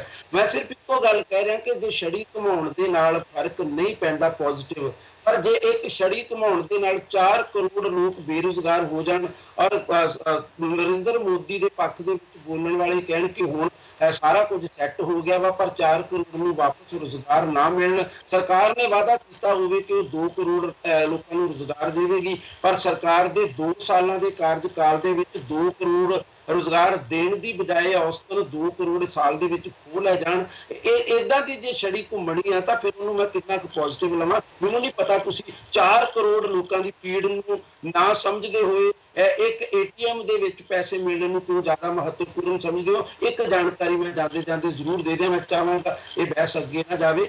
ਉਹ ਜ਼ਰੂਰ ਕਹਿ ਦਿਆਂਗਾ ਕਿ ਹਾਲੇ ਵੀ ਇੰਡੀਆ ਦੀਆਂ ਬੈਂਕਾਂ ਦੇ ਵਿੱਚ ਡੇ ਟੂ ਡੇ ਫੈਸਲਾ ਕੀਤਾ ਜਾਂਦਾ ਕਿਸ ATM ਦੇ ਵਿੱਚ 2000 ਦੇ ਨੋਟ ਰੱਖੇ ਜਾਣਗੇ, ਕਿਸ ATM ਦੇ ਵਿੱਚ 500 ਦੇ ਨੋਟਾਂ ਦੀ ਗਿਣਤੀ ਵਧਾਈ ਜਾਵੇਗੀ, ਕਿਸ ATM ਦੇ ਵਿੱਚ 100 ਦੇ ਨੋਟਾਂ ਦੀ ਗਿਣਤੀ ਵਧਾਈ ਜਾਵੇਗੀ। ਹਾਲੇ ਵੀ ਨੋਟਾਂ ਦਾ ਫਲੋ ਬਿਲਕੁਲ ਐਦਾਂ ਨਹੀਂ ਆ ਕਿ ਤੁਸੀਂ ਆਸਾਨੀ ਦੇ ਨਾਲ ਜਿਹੜੇ ਮਰਜ਼ੀ ਬੈਂਕ ਦੇ ਵਿੱਚ ਚਲੇ ਜਾਓ ਔਰ ਤੁਹਾਡੀ ਇੱਛਾ ਹੋਵੇ ਕਿ 500 ਦੇ ਨੋਟ ਕਢਾਉਣੇ ਤੁਹਾਨੂੰ 2000 ਦੇ ਮਿਲ ਜਾਣਗੇ, ਤੁਹਾਡੀ ਇੱਛਾ ਹੋਵੇ ਕਿ 2000 ਦੇ ਨੋਟ ਕਢਾਉਣੇ ਤੁਹਾਨੂੰ 500 ਦੇ ਹੀ ਮਿਲਣਗੇ। ਹਾਲੇ ਵੀ ਡੇ ਟੂ ਡੇ ਉਹਨੂੰ ਡਿਜ਼ਾਈਨ ਕਰਨਾ ਪੈਂਦਾ ਬੈਂਕ ਦੇ ਜਿਹੜੇ ਕਰਮਚਾਰੀ ਨੇ ਉਹਨਾਂ ਨੂੰ। ਜੇ ਹਾਲੇ ਵੀ ਇੰਨੀ ਚਿਰ ਦੀ ਪੋਜੀਸ਼ਨ ਆ, ਮੈਨੂੰ ਨਹੀਂ ਪਤਾ ਤੁਸੀਂ ਇੰਡੀਆ 'ਚ ਰਹਿੰਦੇ ਹੋ ਕਿ ਵਿਦੇਸ਼ ਦੇ ਵਿੱਚ ਰਹਿੰਦੇ ਹੋ, ਪਰ ਮੈਂ ਤੁਹਾਨੂੰ ਇਹ ਸੂਚਨਾ ਦੇ ਰਿਹਾ ਕਿ ਹਾਲੇ ਵੀ ਡੇ ਟੂ ਡੇ ਉਹਨਾਂ ਨੂੰ ਡਿਜ਼ਾਈਨ ਕਰਨਾ ਪੈਂਦਾ। ਔਰ ਇਹ ਨਰਿੰਦਰ ਮੋਦੀ ਦੀ ਮਤਲਬ ਨੋਟਬੰਦੀ ਦੀ ਪ੍ਰਾਪਤੀ ਦਾ ਇੱਕ ਸੰਕੇਤ ਹੈ। ਬਾਕੀ 4 ਕਰੋੜ ਜਿਹੜੇ ਲੋਕ ਸਾਡੇ ਕੋਲ ਉਹਨਾਂ ਦੀ ਗੱਲ ਮੈਂ ਆ ਰਿਹਾ ਅਸੀਂ ਇਸ ਨੂੰ ਕੰਟੀਨਿਊ ਕਰੀਏ। ਸ਼ਬੀਰ ਜੀ ਸਮਾਂ ਇਜਾਜ਼ਤ ਨਹੀਂ ਦਿੰਦਾ ਕਿ ਇਸ ਡਿਬੇਟ ਨੂੰ ਅਸੀਂ ਅੱਗੇ ਕੰਟੀਨਿਊ ਕਰੀਏ। ਇੱਥੇ ਇੱਕ ਲੈਣੇ ਛੋਟੀ ਜਿਹੀ ਬ੍ਰੇਕ, ਔਰ ਬ੍ਰੇਕ ਤੋਂ ਜਾਣ ਤੋਂ ਪਹਿਲਾਂ ਦਰਸ਼ਕਾਂ ਨੂੰ ਇੱਕ ਵਾਰ ਫੇਰ ਮੈਂ ਯਾਦ ਦਿਲਾਉਣਾ ਚਾਹੂੰਗਾ ਕਿ MCD ਦੇ ਰਿਜ਼ਲਟਸ ਜਿਹੜੇ ਆ ਉਹ ਇੰਡੀਆ ਦੇ ਅਕੋਰਡਿੰਗ 26 ਤਰੀਕ ਸਵੇਰੇ ਆਉਣਗੇ ਔਰ 25 ਤਰੀਕ ਰਾਤ ਨੂੰ ਕੈਨੇਡਾ ਦੇ ਅਕੋਰਡਿੰਗ ਅਸੀਂ ਉਸ ਰਿਜ਼ਲਟਸ ਨੂੰ ਲਾਈਵ ਦਿਖਾਵਾਂਗੇ ਆਪਣੇ ਚੈਨਲ ਦੇ ਉੱਪਰ। ਔਰ ਰਿਜ਼ਲਟਸ ਦੀ ਜਿਹੜੀ ਅਪਡੇਟ ਆ ਉਹ ਫੇਸਬੁੱਕ ਪੇਜ ਦੇ ਉੱਪਰ ਵੀ, ਸਾਡੇ ਫੇਸਬੁੱਕ ਪੇਜ ਦੇ ਉੱਪਰ ਵੀ ਅਪਡੇਟ ਰੈਗੂਲਰ ਆਉਂਦੇ ਰਹਿਣਗੇ। ਸੋ ਕੀਪ ਵਾਚਿੰਗ ਚੱਕਦੇ TV। ਅਸੀਂ ਤੁਹਾਨੂੰ MCD ਇਲੈਕਸ਼ਨ ਦੇ ਰਿਜ਼ਲਟਸ ਹੈ ਜਿਹੜੇ ਉਹ ਲਾਈਵ ਦਿਖਾਵਾਂਗੇ। ਇੱਥੇ ਮੈਨੂੰ ਸ਼ਬੀਰ ਜੀ ਨੂੰ ਔਰ ਅਜੀਤ ਜੀ ਨੂੰ ਦਿਓ ਇਜਾਜ਼ਤ। ਅਸੀਂ ਸੈਕੰਡ ਸੈਗਮੈਂਟ ਦੇ ਵਿੱਚ ਛੋਟੀ ਜਿਹੀ ਬ੍ਰੇਕ ਤੋਂ ਬਾਅਦ ਦੁਬਾਰਾ ਹਾਜ਼ਰ ਹੁੰਦੇ ਹਾਂ। ਦਿਓ ਇਜਾਜ਼ਤ, ਧੰਨਵਾਦ।